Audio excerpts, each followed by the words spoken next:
ਇੱਕ ਓੰਕਾਰ ਸਤਨਾਮ ਕਰਤਾ ਪੁਰਖ ਨਿਰਭਉ ਨਿਰਵੈਰ ਅਕਾਲ ਮੂਰਤ ਅਜੂਨੀ ਸੈਭੰ ਗੁਰ ਪ੍ਰਸਾਦ। ਇੱਕ ਓੰਕਾਰ ਦਾ ਭਾਵ ਕਿ ਇੱਕ ਸਰਬ ਵਿਆਪਕ ਪਰਮ ਸੱਤਿਆ ਜਿਸ ਕਰਕੇ ਉਤਪत्ति ਲੈਤਾ ਪਾਲਣਾ ਔਰ ਸੰਚਾਲਨ ਹੁੰਦਾ ਹੈ। ਇਹ ਸਾਰੇ ਦਾ ਸਾਰਾ ਸੰਸਾਰ ਜਿਸ ਦਾ ਪ੍ਰਤੱਖ ਰੂਪ ਹੈ ਉਹ ਇੱਕ ਹੀ ਲਗਾਤਾਰ ਚਾਰ ਚੁਫੇਰੇ ਪਸਰਿਆ ਹੋਇਆ ਹੈ। ਸਤਨਾਮ ਸਤਨਾਮ ਦਾ ਮਤਲਬ ਕਿ ਉਸ ਦੀ ਅਟਲ ਹੋਂਦ ਹੈ, ਹੋਂਦ ਵਾਲਾ ਹੈ, ਹਮੇਸ਼ਾ ਹੈ, ਅਬਿਨਾਸ਼ੀ ਹੈ ਔਰ ਹੋਂਦ ਵਾਲਾ ਹੈ। ਕਰਤਾ ਦਾ ਮਤਲਬ ਕ੍ਰੀਏਟਰ ਹੈ, ਰਚਨਹਾਰ ਹੈ।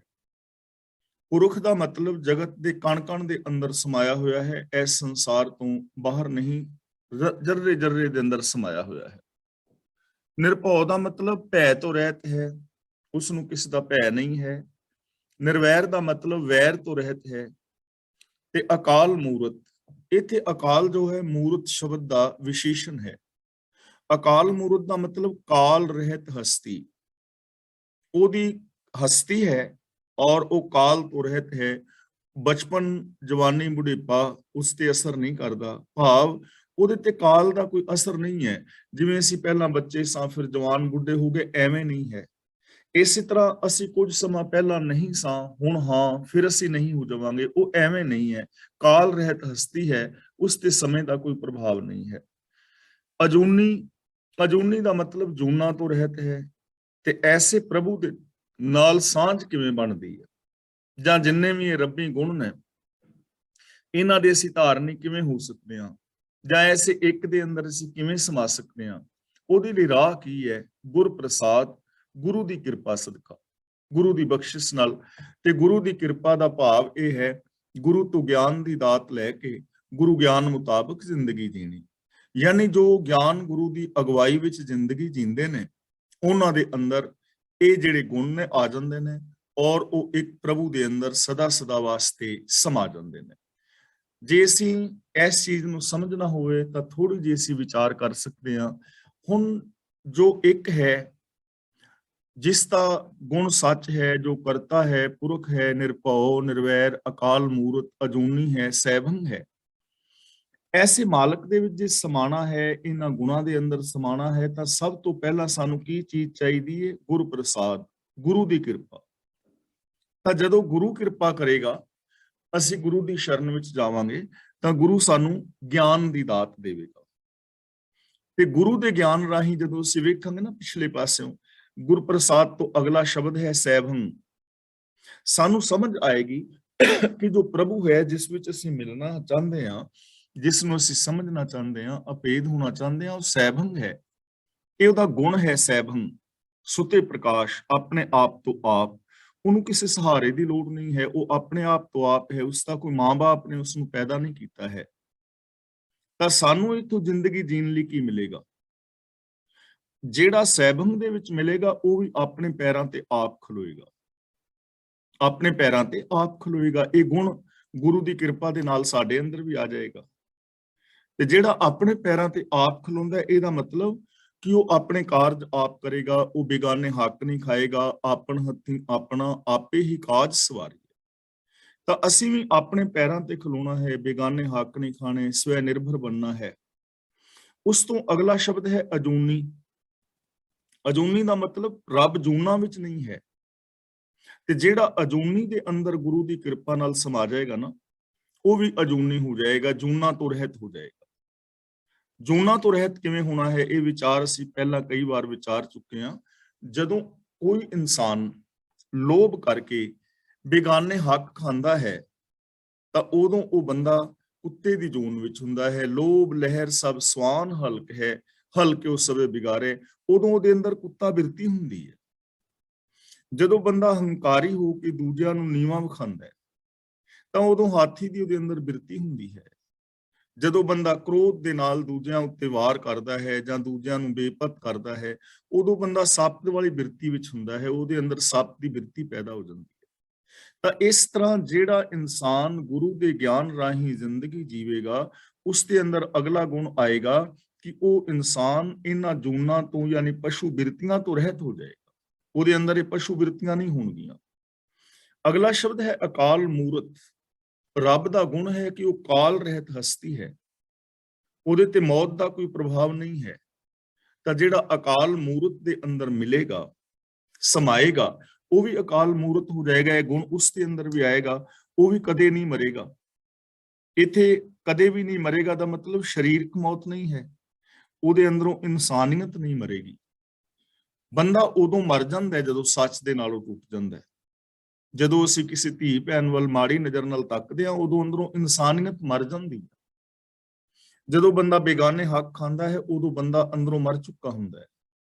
ਜਦੋਂ ਬੰਦੇ ਦੇ ਅੰਦਰ ਪਸ਼ੂ ਬਿਰਤੀਆਂ ਪੈਦਾ ਹੋ ਜਾਂਦੀਆਂ ਨੇ, ਉਦੋਂ ਬੰਦਾ ਅੰਦਰੋਂ ਮਰ ਚੁੱਕਾ ਹੁੰਦਾ ਹੈ। ਤਾਂ ਅਗਲਾ ਗੁਣ ਉਸ ਬੰਦੇ ਦੇ ਅੰਦਰ ਇਹ ਆ ਜਾਏਗਾ ਕਿ ਉਹ ਇਨਸਾਨ ਆਤਮਿਕ ਜ਼ਿੰਦਗੀ ਜੀਵੇਗਾ, ਉਹਨੂੰ ਆਤਮਿਕ ਜੀਵਨ ਮਿਲੇਗਾ। ਅਗਲਾ ਸ਼ਬਦ ਹੈ ਇਸ ਤੋਂ ਨਿਰਵੈਰ। ਤਾਂ ਗੁਰੂ ਗਿਆਨ ਰਾਹੀਂ ਜੋ ਜ਼ਿੰਦਗੀ ਜੀਵੇਗਾ, ਨਿਰਵੈਰ ਦੇ ਅੰਦਰ ਸਮਾਏਗਾ, ਉਹਦੇ ਅੰਦਰ ਨਿਰਵੈਰਤਾ ਆ ਜਾਏਗੀ। ਜਿਹੜੀ ਬੂੰਦ ਸਮੁੰਦਰ ਵਿੱਚ ਪੈ ਗਈ, ਉਹ ਸਮੁੰਦਰ ਦਾ ਰੂਪ ਹੋ ਜਾਏਗੀ ਨਾ, ਉਹਦੇ ਅੰਦਰ ਸਮੁੰਦਰ ਵਾਲੇ ਸਾਰੇ ਗੁਣ ਆ ਗਏ, ਕਿਉਂਕਿ ਸਮੁੰਦਰ ਵਿੱਚ ਸਮਾ ਗਈ। ਤਾਂ ਇਸ ਤਰ੍ਹਾਂ ਗੁਰੂ ਗਿਆਨ ਰਾਹੀਂ ਜੋ ਜ਼ਿੰਦਗੀ ਜੀਵੇਗਾ, ਉਹ ਵੀ ਵੈਰ ਤੋਂ ਰਹਿਤ ਹੋਏਗਾ। ਸਭ ਕੋ ਮੀਤ ਹਮ ਆਪਨ ਕੀਨਾ, ਹਮ ਸਭਨਾ ਕੇ ਸਾਜਨ, ਦੂਰ ਪਰਾਇਓ ਮਨ ਕਾ ਬਿਰਹਾ, ਤੋ ਮੇਲ ਕੀਓ ਮੇਰੇ ਰਾਜਨ। ਤਾਂ ਇਸ ਤਰ੍ਹਾਂ ਅਸੀਂ ਵੀ ਨਿਰਵੈਰ ਹੋਣਾ ਹੈ। ਇੱਥੋਂ ਸਾਨੂੰ ਜ਼ਿੰਦਗੀ ਜੀਣ ਲਈ ਗੁਣ ਮਿਲਣਗੇ। ਰੱਬ ਨਿਰਭਉ ਹੈ, ਉਸਨੂੰ ਕਿਸੇ ਦਾ ਭੈ ਨਹੀਂ ਹੈ, ਤੇ ਜਿਹੜਾ ਨਿਰਭਉ ਦੇ ਅੰਦਰ ਸਮਾਏਗਾ, ਉਹ ਵੀ ਨਿਰਭਉ ਹੋ ਜਾਏਗਾ। ਨਿਰਭਉ ਜਪੈ ਸਗਲ ਭਉ ਮਿਟੈ, ਪ੍ਰਭ ਕਿਰਪਾ ਤੇ ਪ੍ਰਾਣੀ ਛੁਟੈ। ਨਿਰਭਉ ਸੰਗ तुम्हारे बसते ਇਹ ਡਰਨ ਕਹਾਂ ਤੇ ਆਇਆ। ਫਿਰ ਐਸਾ ਇਨਸਾਨ ਨਾ ਜ਼ੁਲਮ ਕਰੇਗਾ, ਨਾ ਜ਼ੁਲਮ ਸਹਾਰੇਗਾ। ਜੀਓ ਔਰ ਜੀਣ ਦਿਓ ਦੇ ਸਿਧਾਂਤ ਦੀ ਉਹ ਬੰਦਾ ਪਾਲਣਾ ਕਰੇਗਾ। ਅਗਲਾ ਸ਼ਬਦ ਹੈ ਪੁਰਖ। ਸਾਰਿਆਂ ਦੇ ਅੰਦਰ ਪ੍ਰਭੂ ਸਮਾਇਆ ਹੋਇਆ ਹੈ। ਤਾਂ ਜਦੋਂ ਗੁਰੂ ਗਿਆਨ ਰਾਹੀਂ ਉਸ ਪੁਰਖ ਦੇ ਅੰਦਰ ਸਮਾਏਗਾ, ਤਾਂ ਮਨੁੱਖ ਦੇ ਅੰਦਰ ਵੀ ਇਹ ਗੁਣ ਆਏਗਾ ਕਿ ਉਹ ਸਭ ਦੇ ਅੰਦਰ ਵਾਸਤੇ ਇੱਕ ਰੱਬ ਨੂੰ ਹੀ ਵੇਖੇਗਾ। ਉਹਨੂੰ ਫਿਰ ਜਾਤਾਂ ਨਹੀਂ ਦਿਸਣਗੀਆਂ ਕਿ ਇਹ ਫਲਾਂ ਜਾਤ ਦਾ, ਦੂਜੀ ਜਾਤ ਦਾ। ਉਹਦੇ ਅੰਦਰ ਸੀਮਾਵਾਂ ਦੇ ਇਲਾਕਾਵਾਦ, ਇਹ ਐਸੇ ਔਗਣ ਨਹੀਂ ਰਹਿਣਗੇ। ਉਹਦੇ ਅੰਦਰ ਮੇਰ ਤੇਰ ਦੀ ਭਾਵਨਾ ਨਹੀਂ ਰਹੇਗੀ। ਉਹ ਸਾਰਿਆਂ ਦੇ ਨਾਲ ਰੱਬ ਵਰਗਾ ਬਿਹੇਵੀਅਰ ਕਰੇਗਾ। ਰੱਬ ਹੈ ਕਰਤਾ, ਯਾਨੀ ਉਹ ਕ੍ਰੀਏਟਰ ਹੈ, ਰਚ ਰਿਹਾ ਹੈ। ਰਾਚ ਰਹਿਓ ਰਚਨਾ ਪ੍ਰਭ ਆਪਣੀ, ਹਰ ਵੇਲੇ ਰਚਨਾ ਰਚ ਰਿਹਾ ਹੈ। ਔਰ ਰੱਬੀ ਐਸ ਰਚਨਾ ਦੇ ਅੰਦਰ, ਕੁਦਰਤ ਦੇ ਅੰਦਰ ਹਰ ਵਕਤ ਹਰ ਪਲ ਨਵੀਂ ਰਚਨਾ ਹੋ ਰਹੀ ਹੈ, ਨਵੀਆਂ ਚੀਜ਼ਾਂ ਪੈਦਾ ਹੋ ਰਹੀਆਂ ਨੇ। ਇੱਥੇ ਕੋਈ ਇੱਕ ਇਨਸਾਨ ਦੂਜੇ ਵਰਗਾ ਨਹੀਂ ਹੈ, ਕੋਈ ਇੱਕ ਵੀ ਔਰਤ ਦੂਜੀ ਵਰਗੀ ਨਹੀਂ ਹੈ, ਇੱਕ ਪੰਛੀ ਦੂਜੇ ਪੰਛੀ ਵਰਗਾ ਨਹੀਂ ਹੈ। ਹਰ ਇੱਕ ਦੇ ਅੰਦਰ ਵੱਖਰੀ ਵੱਖਰੀ ਹਉਮੈ ਹੈ। ਹਉਮੈ ਦਾ ਮਤਲਬ ਹਰ ਇੱਕ ਦੀ ਵੱਖਰੀ ਵੱਖਰੀ ਪਹਿਚਾਣ ਹੈ। ਹਰ ਇੱਕ ਦੇ ਫਿੰਗਰਪ੍ਰਿੰਟ ਵੱਖਰੇ ਨੇ, ਅਕਲ ਵੱਖਰੀ ਹੈ, ਸ਼ਕਲ ਵੱਖਰੀ ਹੈ, ਤੱਕਣੀ ਵੱਖਰੀ ਹੈ। ਇੱਥੋਂ ਤੱਕ ਕਿ ਸਾਡੇ ਸਰੀਰ ਦਾ ਇੱਕ ਰੋਮ ਵੀ ਦੂਜੇ ਰੋਮ ਵਰਗਾ ਨਹੀਂ ਹੈ। ਇੰਨੀ ਨਵੀਂ ਕਿਰਤ ਹੋ ਰਹੀ ਹੈ। ਤਾਂ ਇਸ ਤਰ੍ਹਾਂ ਸਾਨੂੰ ਇਥੋਂ ਕਰਤੇ ਤੋਂ ਕਿਰਤ ਦਾ ਗੁਣ ਮਿਲੇਗਾ ਕਿ ਅਸੀਂ ਵੀ ਕਿਰਤ ਕਰਨੀ ਹੈ। ਔਰ ਕਿਰਤ ਦਾ ਮਤਲਬ ਸਿਰਫ ਇੰਨਾ ਨਹੀਂ ਹੈ ਕਿ ਅਸੀਂ ਛੋਟਾ ਮੋਟਾ ਕੰਮ ਕਰਕੇ ਸਿਰਫ ਆਪਣੇ ਪਰਿਵਾਰ ਨੂੰ ਪਾਲ ਲੈਣਾ ਹੈ।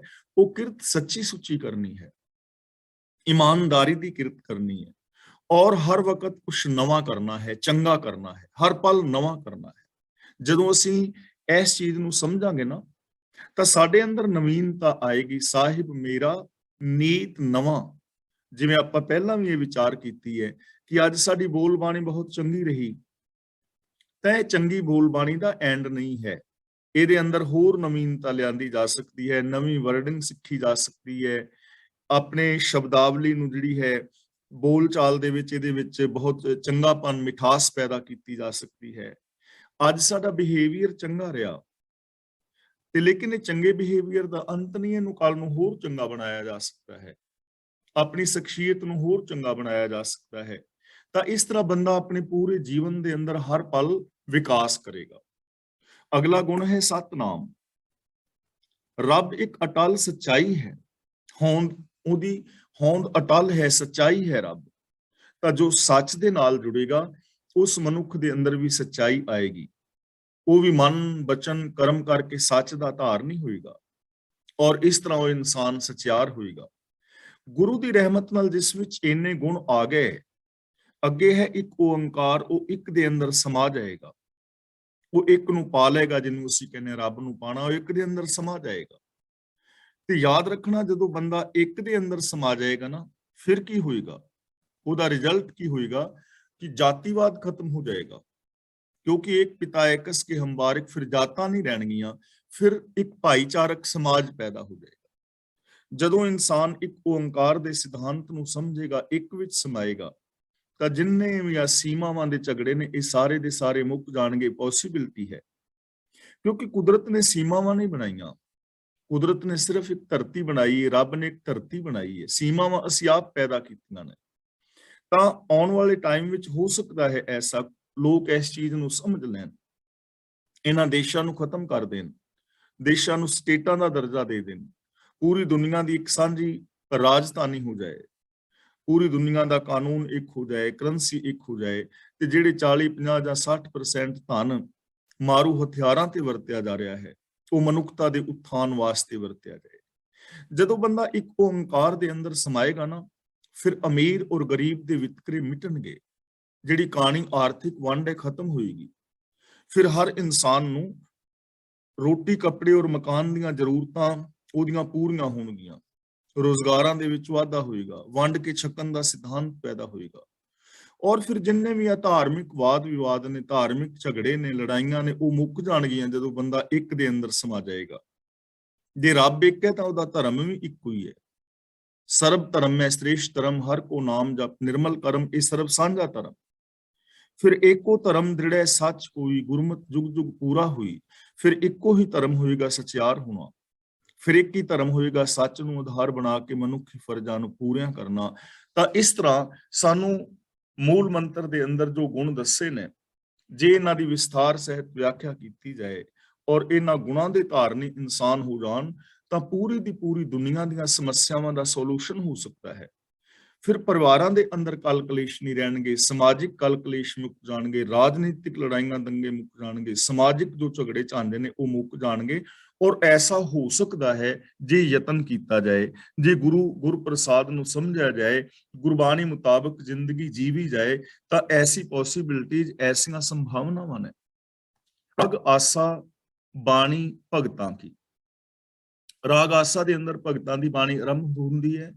Kabir JIO, Namdev JIO, Kabir JIO, Namdev JIO, Ravidas JIO. Kabir ji, Namdev ji ਔਰ ਰਵਿਦਾਸ ਜੀ ਦੀ ਪਾਵਨ ਬਾਣੀ ਰਾਗ ਆਸਾ ਦੇ ਅੰਦਰ ਅੰਕਿਤ ਕੀਤੀ ਗਈ ਹੈ। ਸਭ ਤੋਂ ਪਹਿਲਾਂ ਆਸਾ ਸ੍ਰੀ ਕਬੀਰ ਜੀਓ। ਗੁਰ ਚਰਨ ਲਾਗ ਹਮ ਬਿਨਵਤਾ, ਪੂਛਤ ਕਹਿ ਜੀਓ ਪਾਇਆ। ਗੁਰ ਚਰਨ ਲਾਗ ਦਾ ਮਤਲਬ ਆਪਣੇ ਸਤਿਗੁਰ ਦੀ ਚਰਨੀ ਪੈ ਕੇ, ਬਿਨਵਤਾ ਦਾ ਮਤਲਬ ਮੈਂ ਬੇਨਤੀ ਕਰਦਾ ਹਾਂ, ਕਹਿ ਦਾ ਮਤਲਬ ਕਾਦੇ ਲਈ। ਹੁਣ ਜਿਹੜਾ ਜੀਓ ਪਾਇਆ ਸ਼ਬਦ ਹੈ ਨਾ, ਇਸ ਸ਼ਬਦ ਦੇ ਵਿਦਵਾਨਾਂ ਨੇ ਅਰਥ ਜਿਹੜੇ ਨੇ ਦੋ ਤਰ੍ਹਾਂ ਕੀਤੇ ਨੇ। ਭਾਈ ਸਾਹਿਬ ਸਿੰਘ ਜੀ ਇਸ ਦੇ ਅਰਥ ਕਰ ਰਹੇ ਨੇ, ਕਾਹੇ ਜੀ ਉਪਾਇਆ, ਊੜੇ ਨੂੰ ਪਾਇਆ ਦੇ ਨਾਲ ਜੋੜ ਕੇ ਉਪਾਇਆ, ਪੂਛਤ ਕਹਿ ਜੀ ਉਪਾਇਆ। ਬਾਕੀ ਦੇ ਜੋ ਵਿਦਵਾਨ ਨੇ ਉਹਨਾਂ ਨੇ ਅਰਥ ਕੀਤੇ ਨੇ, ਪੂਛਤ ਕਹਿ ਜੀਓ ਪਾਇਆ, ਮਤਲਬ ਪਾਠ ਦੇ ਉਚਾਰਨ ਦੇ ਵਿੱਚ ਫਰਕ ਹੈ। ਕਹਿ ਜੀ ਉਪਾਇਆ ਔਰ ਕਹਿ ਜੀਓ ਪਾਇਆ, ਤੇ ਅਰਥ ਜਿਹੜੇ ਨੇ ਉਹ ਕਰੀਬ ਕਰੀਬ ਦੋਵਾਂ ਦੇ ਹੀ ਬਰਾਬਰ ਨੇ। ਤਾਂ ਉਚਾਰਨ ਦੇ ਅੰਦਰ ਥੋੜਾ ਬਹੁਤਾ ਮਤਭੇਦ ਹੋ ਜਾਂਦਾ ਹੈ ਕਈ ਵਾਰ, ਲੇਕਿਨ ਜੋ ਮੇਨ ਚੀਜ਼ ਹੈ ਕਿ ਅਰਥ ਭਾਵ ਨੇ ਉਹਨਾਂ ਨੂੰ ਸਮਝਣ ਦੀ ਜ਼ਰੂਰਤ ਹੁੰਦੀ ਹੈ। ਤਾਂ ਇੱਥੇ ਪੂਛਤ ਕਹਿ ਜੀਓ ਪਾਇਆ, ਜੀਓ ਪਾਇਆ ਪਾਠ ਠੀਕ ਹੈ। ਜਿਵੇਂ ਅਸੀਂ ਆਨੰਦ ਸਾਹਿਬ ਜੀ ਦੀ ਪਾਵਨ ਬਾਣੀ ਵਿੱਚ ਪੜ੍ਹਦੇ ਹਾਂ ਨਾ, ਹਰੀ ਨੇ ਜਿਹੜਾ ਹੈ ਜੀ ਗੁਫਾ ਅੰਦਰ ਪਾ ਕੇ ਤੇ ਜਿਹੜਾ ਹੈ ਸੰਸਾਰ ਦੇ ਵਿੱਚ ਪੈਦਾ ਕੀਤਾ, ਹਰ ਜੀਓ ਗੁਫਾ ਅੰਦਰ ਰੱਖ ਕੇ, ਹਰ ਜੀਓ ਗੁਫਾ ਅੰਦਰ ਰੱਖ ਕੇ, ਕਿ ਜੀਓ ਦਾ ਮਤਲਬ ਜਾਨ, ਇੱਥੇ ਵੀ ਉਹੀ ਭਾਵ ਹੈ। ਤਾਂ ਮੈਂ ਆਪਣੇ ਗੁਰੂ ਦੀ ਚਰਨੀ ਲੱਗ ਕੇ ਪੁੱਛਦਾ ਹਾਂ ਕਿ ਹੇ ਗੁਰਦੇਵ, ਮੈਨੂੰ ਇਹ ਦੱਸੋ ਕਿ ਜੀਵ ਨੂੰ ਇਸ ਸੰਸਾਰ ਵਾਸਤੇ ਕਾਹਦੇ ਲਈ ਪੈਦਾ ਕੀਤਾ ਗਿਆ ਹੈ। ਕਾਹੇ ਜੀਓ ਪਾਇਆ ਦਾ ਮਤਲਬ ਇਹ ਸਰੀਰ ਵਿੱਚ ਜਿੰਦ ਕਿਉਂ ਪਾਈ ਗਈ। ਤਾਂ ਇਹਦਾ ਭਾਵ ਅਰਥ ਹੋਏਗਾ ਕਿ ਸੰਸਾਰ ਅੰਦਰ ਜੀਵ ਕਾਦੇ ਲਈ ਪੈਦਾ ਹੋਇਆ, ਤੇ ਇਹਦਾ ਮੀਨਿੰਗ ਜਿਹੜਾ ਹੈ ਉਹ ਇਹ ਹੋਏਗਾ, ਅਸਲ ਭਾਵ ਕਿ ਸੰਸਾਰ ਦੇ ਅੰਦਰ ਜੀਵਨ ਦਾ ਮਕਸਦ ਕੀ ਹੈ। ਸੰਸਾਰ ਦੇ ਅੰਦਰ ਅਸੀਂ ਪੈਦਾ ਹੋਏ ਹਾਂ, ਜ਼ਿੰਦਗੀ ਜੀ ਰਹੇ ਹਾਂ, ਤਾਂ ਅਸੀਂ ਪੁੱਛੀਏ ਕਿ ਇਸ ਜੀਵਨ ਦਾ ਮਕਸਦ ਕੀ ਹੈ। ਮਕਸਦ ਕੀ ਹੈ ਜੀਵਨ ਦਾ? ਮੇਨ ਚੀਜ਼ ਜਿਹੜੀ ਹੈ ਉਹ ਇਹ ਹੈ ਕਿ ਸੰਸਾਰ ਦੇ ਅੰਦਰ ਇਸ ਜੀਵ ਦਾ ਮਕਸਦ ਕੀ ਹੈ। ਇਸ ਪਾਵਨ ਪੰਕਤੀ ਦਾ ਭਾਵ ਅਰਥ ਇਹ ਹੋਏਗਾ ਕਿ ਮੈਂ ਆਪਣੇ ਗੁਰੂ ਤੋਂ ਪੁੱਛਦਾ ਹਾਂ। ਹੁਣ ਆਮ ਜੋ ਬੰਦਾ ਹੈ ਉਹਦਾ ਮਕਸਦ ਵੱਖਰਾ ਵੱਖਰਾ ਹੈ। ਗੁਰੂ ਤੋਂ ਪੁੱਛਣ ਦਾ ਕਾਰਨ ਕੀ ਹੈ, ਇਹ ਚੀਜ਼ ਵੀ ਥੋੜੀ ਜਿਹੀ ਸਮਝਣ ਵਾਲੀ ਹੈ। ਹਰ ਇਨਸਾਨ ਦਾ ਵੱਖਰਾ ਵੱਖਰਾ ਮਕਸਦ ਹੈ। ਜਿਹੜਾ ਇੱਕ ਡਾਕਟਰ ਹੈ ਉਹਦਾ ਮਕਸਦ ਵੱਖਰਾ ਹੈ ਨਾ। ਡਾਕਟਰ ਦਾ ਗੋਲ ਮੇਰੇ ਵਾਲਾ ਨਹੀਂ ਹੋ ਸਕਦਾ, ਕਿਉਂਕਿ ਡਾਕਟਰ ਵੀਰ ਨੇ ਕਥਾ ਨਹੀਂ ਕਰਨੀ, ਉਹਨੇ ਮਰੀਜ਼ਾਂ ਨੂੰ ਦੇਖਣਾ ਹੈ, ਬਿਮਾਰੀਆਂ ਕਿਵੇਂ ਪੈਦਾ ਹੋ ਰਹੀਆਂ ਨੇ, ਉਹਨਾਂ ਦਾ ਇਲਾਜ ਕਿਵੇਂ ਹੁੰਦਾ, ਉਹਦਾ ਮਨੋਰਥ ਵੱਖਰਾ ਹੈ। ਇਸੇ ਤਰ੍ਹਾਂ ਇੱਕ ਇੰਜੀਨੀਅਰ ਬੰਦਾ ਹੈ ਤਾਂ ਉਹਦਾ ਮਕਸਦ ਡਾਕਟਰ ਵਾਲਾ ਨਹੀਂ ਹੈ ਨਾ, ਉਹਦਾ ਮਕਸਦ ਵੱਖਰਾ ਹੋ ਗਿਆ। ਜੋ ਖੇਤੀ ਕਰਨ ਵਾਲਾ ਇਨਸਾਨ ਹੈ, ਕਿਸਾਨ ਹੈ, ਉਹਦਾ ਮਕਸਦ ਵੱਖਰਾ ਹੈ। ਤਾਂ ਇਸ ਤਰ੍ਹਾਂ ਅਸੀਂ ਆਪਣਾ ਮਕਸਦ ਕੀ ਨਿਸ਼ਚਿਤ ਕਰੀਏ ਜਿਹੜਾ ਸਰਬ ਸਾਂਝਾ ਹੋਵੇ। ਕਿਸੇ ਦਾ ਮਕਸਦ ਹੈ ਰਾਜਨੀਤੀ ਦੀ ਦੁਨੀਆ ਵਿੱਚ ਜਾਣਾ, ਕੋਈ ਡਾਕਟਰ, ਇੰਜੀਨੀਅਰ, ਵਿਗਿਆਨਿਕ, ਮਨੋਵਿਗਿਆਨਿਕ, ਮਨੋਚਿਕਿਤਸਕ ਬਣਨਾ ਚਾਹੁੰਦਾ ਹੈ, ਤਾਂ ਸਾਡੇ ਜੀਵਨ ਦਾ ਮਕਸਦ ਕੀ ਹੋਵੇ।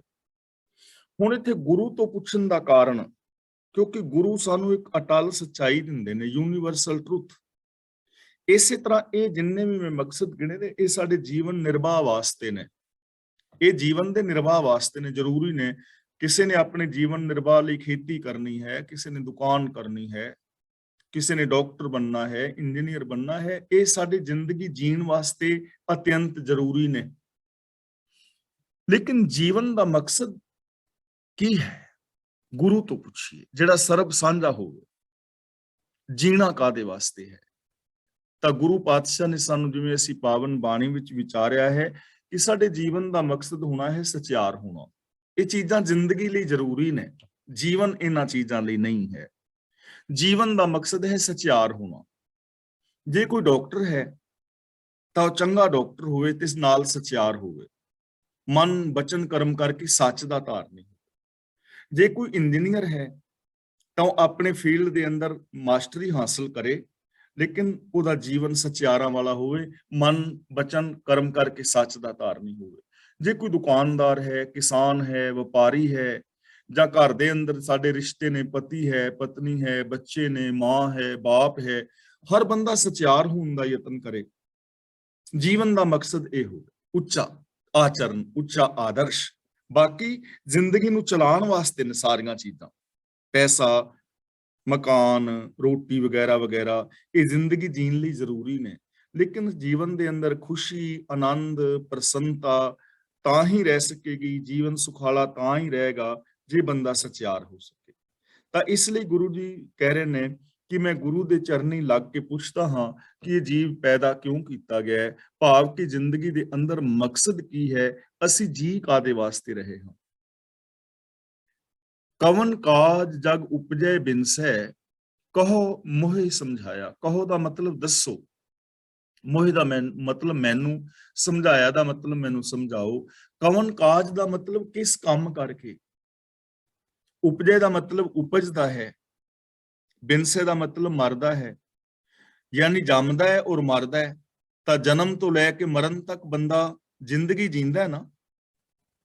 ਤਾਂ ਕਿਹੜਾ ਕਾਰਜ ਹੈ ਜਿਸ ਕਰਕੇ ਬੰਦਾ ਇਹ ਜੀਵਨ ਜੀ ਰਿਹਾ ਹੈ? ਇੱਥੇ ਵੀ ਉਪਜੇ ਬਿਨਸੇ ਦਾ ਮਤਲਬ ਇਹੋ ਹੀ ਹੈ, ਕਵਨ ਕਾਜ ਕੇ ਜਨਮ ਤੋਂ ਲੈ ਕੇ ਮਰਨ ਤੱਕ ਸਾਡਾ ਕਾਰਜ ਕੀ ਹੈ, ਮਕਸਦ ਕੀ ਹੈ, ਅਸੀਂ ਕਾਦੇ ਵਾਸਤੇ ਜੀ ਰਹੇ ਹਾਂ। ਇਹਨਾਂ ਚੀਜ਼ਾਂ ਨੂੰ ਥੋੜਾ ਜਿਹਾ ਸਮਝਣਾ ਹੈ। ਕਾਦੇ ਵਾਸਤੇ ਜੀ ਰਹੇ ਹਾਂ ਮਤਲਬ ਜੋ ਮੈਂ ਬੋਲ ਰਿਹਾ ਹਾਂ, ਜੋ ਵੀ ਅਸੀਂ ਬੋਲਦੇ ਹਾਂ, ਚੰਗੇ ਮਾੜੇ, ਤਾਂ ਉਹ ਕਾਦੇ ਵਾਸਤੇ ਬੋਲ ਰਹੇ ਹਾਂ। ਸਾਡੇ ਉਹਨਾਂ ਬੋਲਾਂ ਦਾ ਰਿਜ਼ਲਟ ਕੀ ਨਿਕਲੇਗਾ? ਕਿ ਮੇਰੇ ਬੋਲਾਂ ਦਾ ਰਿਜ਼ਲਟ ਚੰਗਾ ਨਿਕਲੇਗਾ ਮੇਰੇ ਵਾਸਤੇ, ਮੇਰੇ ਬੱਚਿਆਂ ਲਈ, ਪਰਿਵਾਰ ਲਈ, ਸਮਾਜ ਲਈ, ਜਾਂ ਕਿ ਮੇਰੇ ਬੋਲ ਨੁਕਸਾਨਦਾਇਕ ਹੋਣਗੇ ਮੇਰੇ ਲਈ ਵੀ, ਪਰਿਵਾਰ ਲਈ ਵੀ, ਸਮਾਜ ਲਈ ਵੀ। ਤਾਂ ਮੈਨੂੰ ਸੋਚਣਾ ਚਾਹੀਦਾ ਨਾ ਕਿ ਮੈਂ ਕਾਦੇ ਵਾਸਤੇ ਬੋਲ ਰਿਹਾ। ਜੋ ਮੈਂ ਖਾ ਰਿਹਾ, ਜੋ ਮੈਂ ਪੀ ਰਿਹਾ, ਉਹਦਾ ਰਿਜ਼ਲਟ ਕੀ ਨਿਕਲੇਗਾ। ਜੋ ਮੈਂ ਜ਼ਿੰਦਗੀ ਜੀ ਰਿਹਾ ਇਹਦਾ ਰਿਜ਼ਲਟ ਕੀ ਨਿਕਲੇਗਾ, ਜਨਮ ਤੋਂ ਲੈ ਕੇ ਮਰਨ ਤੱਕ ਜੋ ਮੈਂ ਕਰ ਰਿਹਾ ਕਾਹਦੇ ਵਾਸਤੇ ਕਰ ਰਿਹਾ, ਕੀ ਕਰ ਰਿਹਾ, ਇਹਦਾ ਰਿਜ਼ਲਟ ਕੀ ਨਿਕਲੇਗਾ। हे ਗੁਰਦੇਵ, ਮੈਨੂੰ ਇਹ ਸਮਝਾਓ ਕਿ ਮੇਰੀ ਜ਼ਿੰਦਗੀ ਦਾ ਮਕਸਦ ਕੀ ਹੈ, ਜਿਸ ਕਰਕੇ ਜੀਵਨ ਦੇ ਅੰਦਰ ਸਭ ਕੁਝ ਚੰਗਾ ਹੋਵੇ। ਦੇਵ ਕਰਹੁ ਦਇਆ ਮੋਹਿ ਮਾਰਗ ਲਾਭੋ, ਜਿਤ ਭੈ ਬੰਧਨ ਟੂਟੈ। ਦੇਵ ਦਾ ਮਤਲਬ ਹੈ ਗੁਰਦੇਵ, ਹੈ ਸਤਿਗੁਰੂ। ਮਾਰਗ ਲਾਭੋ ਦਾ ਮਤਲਬ ਮੈਨੂੰ ਸਿੱਧੇ ਰਾਹ ਤੇ ਪਾਓ। ਜਿਤ ਭੈ ਬੰਧਨ ਟੂਟੇ, ਭੈ ਬੰਧਨ ਦਾ ਮਤਲਬ ਜਿੰਨੇ ਵੀ ਆ ਦੁਨਿਆਵੀ ਡਰ ਨੇ, ਸਹਿਮ ਨੇ ਔਰ ਮਾਇਆ ਦੇ ਜਿੰਨੇ ਵੀ ਬੰਧਨ ਨੇ ਮੇਰੇ, ਇਹ ਟੁੱਟ ਜਾਣ, ਮੈਂ ਬੰਧਨਾਂ ਵਿੱਚ ਨਾ ਬੱਝਾ ਰਹਾਂ। ਕਿ हे ਗੁਰਦੇਵ, ਮੇਰੇ ਤੇ ਰਹਿਮਤ ਕਰੋ, ਮੈਨੂੰ ਜ਼ਿੰਦਗੀ ਦਾ ਸਹੀ ਰਾਸਤਾ ਦੱਸੋ, ਮੈਨੂੰ ਜੀਵਨ ਦੇ ਸਹੀ ਰਾਸਤੇ ਤੇ ਪਾਓ, ਮੈਨੂੰ ਜੀਵਨ ਦੇ ਸਹੀ ਵਿਚਾਰਧਾਰਾ ਦਰਸਾਓ, ਵੇ ਆਫ ਲਾਈਫ ਮੈਨੂੰ ਸੱਚਾ ਸੁੱਚਾ ਦੱਸੋ। ਜਿਸ ਰਾਹ ਤੇ ਤੁਰਿਆ, ਜੈਸੀ ਜ਼ਿੰਦਗੀ ਜੀਵਿਆ, ਮੇਰੇ ਸਾਰੇ ਸਹਿਮ ਵਾਲੇ ਔਰ ਮਾਇਆ ਦੇ ਜੋ ਜਕੜ ਨੇ ਉਹ ਕੱਟੇ ਜਾਣ, ਉਹ ਬੰਧਨ ਕੱਟੇ ਜਾਣ, ਜਿੰਨੇ ਵੀ ਮਾਇਆ ਦੇ ਬੰਧਨ ਨੇ ਉਹ ਕੱਟੇ ਜਾਣ, ਮੇਰੀ ਜ਼ਿੰਦਗੀ ਚੋਂ ਭੈ ਖਤਮ ਹੋ ਜਾਏ, ਮੇਰੇ ਜੀਵਨ ਚੋਂ ਕਾਮ ਕ੍ਰੋਧ ਲੋਭ ਆਦਿਕ ਦੇ ਜਿਹੜੇ ਬੰਧਨ ਨੇ ਇਹ ਟੁੱਟ ਜਾਣ, ਮੇਰੇ ਜੀਵਨ ਦੇ ਅੰਦਰੋਂ ਮੋਹ ਹੈ, ਈਰਖਾ ਹੈ, ਦ્વੈਸ਼ ਵੈਰ ਵਿਰੋਧ ਨੇ, ਇਹਨਾਂ ਦੇ ਬੰਧਨ ਕੱਟੇ ਜਾਣ, ਮੈਂ ਇਹਨਾਂ ਬੰਧਨਾਂ ਦੇ ਅੰਦਰ ਜਕੜਿਆ ਹੋਇਆ ਨਾ ਰਹਾ। हे ਗੁਰਦੇਵ, ਮੈਨੂੰ ਐਸਾ ਰਾਹ ਦੱਸੋ।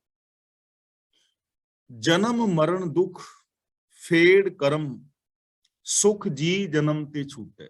ਇਸ ਪੰਕਤੀ ਦੇ ਵਿਸਰਾਮ ਫਿਰ ਸੁਣ ਲਓ। ਜਨਮ ਮਰਨ ਦੁਖ ਫੇੜ ਕਰਮ, ਸੁਖ ਜੀ ਜਨਮ ਤੇ ਛੂਟੈ।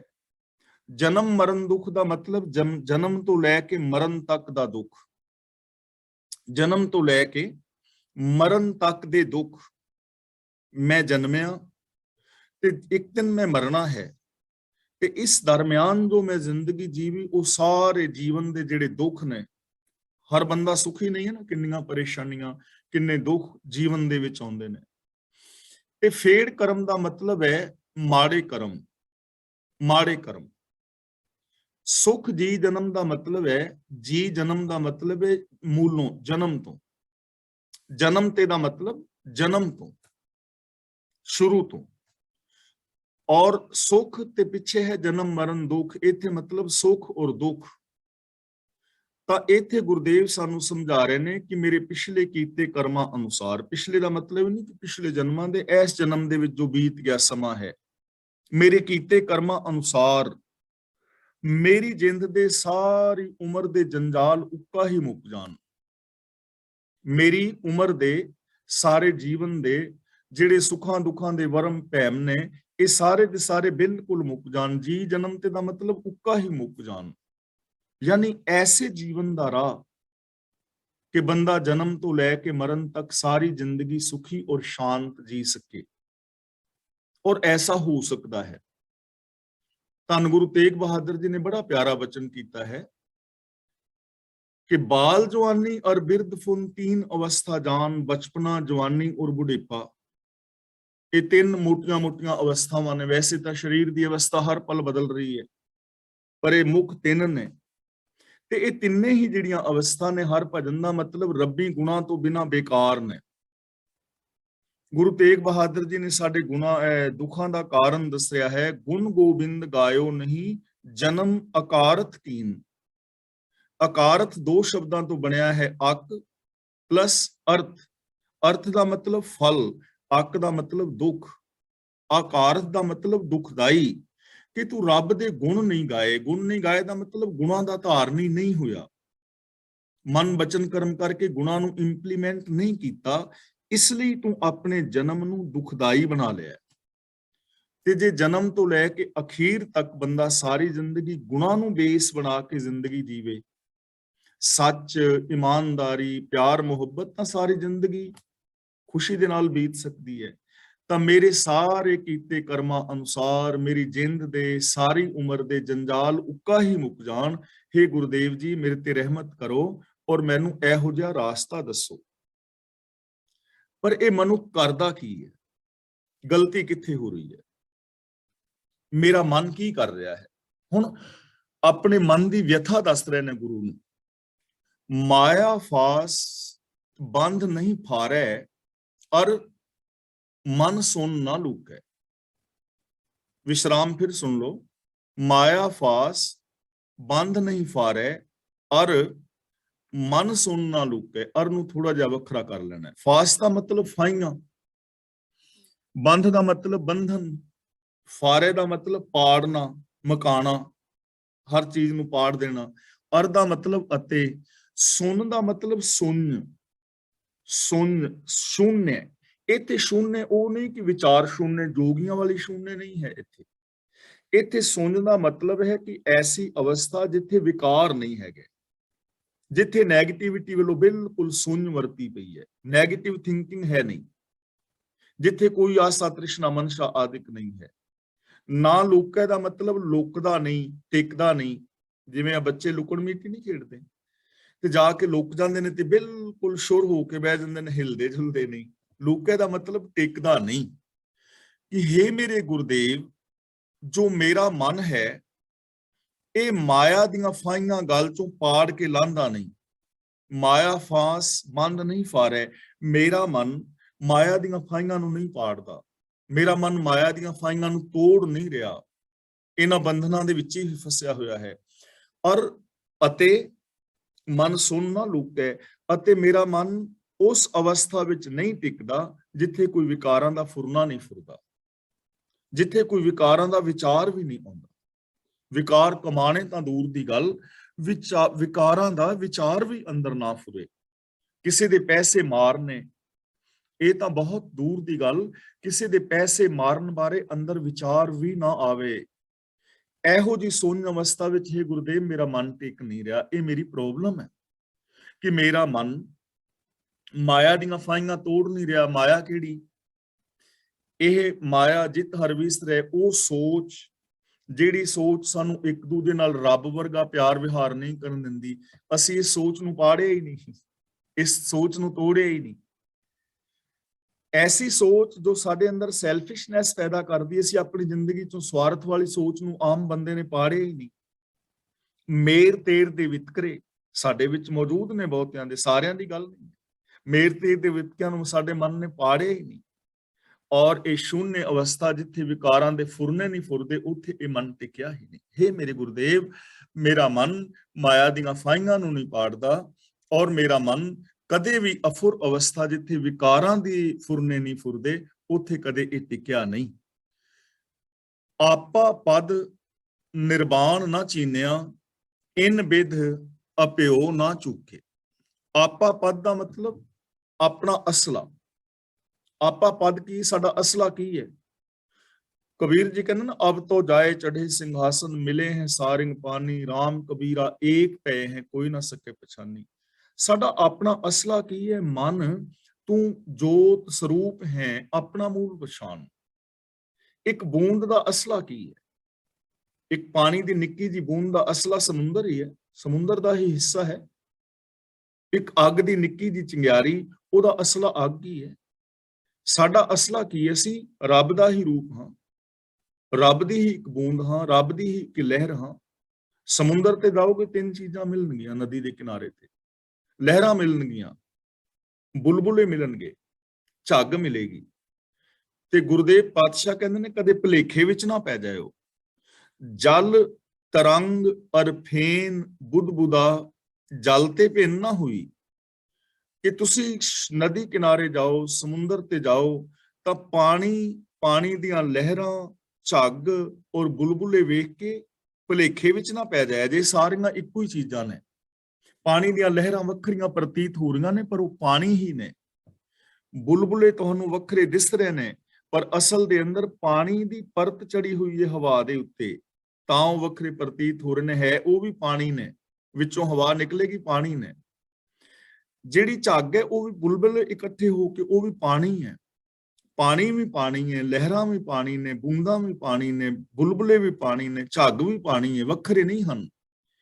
ਐਵੇਂ ਇਹ ਸਾਰਾ ਸੰਸਾਰ ਇੱਕ ਜ਼ਿੰਦਗੀ ਦਾ ਦਰਿਆ ਹੈ ਰੱਬ, ਤੇ ਆ ਸਾਰੇ ਜਿੰਨੇ ਵੀ ਖੰਡ ਮੰਡਲ ਬ੍ਰਹਿਮੰਡ ਜੀਵ ਜੰਤ ਨੇ ਉਸ ਪਾਣੀ ਦੀਆਂ ਹੀ ਲਹਿਰਾਂ ਔਰ ਬੁਲਬੁਲੇ ਨੇ। ਇੱਕ ਬੀਜ ਹੀ ਰੁੱਖ ਬਣ ਗਿਆ ਹੈ, ਉਹ ਬੀਜ ਹੀ ਜੜਾਂ, ਤਣਾ, ਪੱਤੀਆਂ, ਪੱਤੇ, ਫਲਾਂ ਔਰ ਫੁੱਲਾਂ ਦਾ ਰੂਪ ਹੋ ਗਿਆ ਹੈ।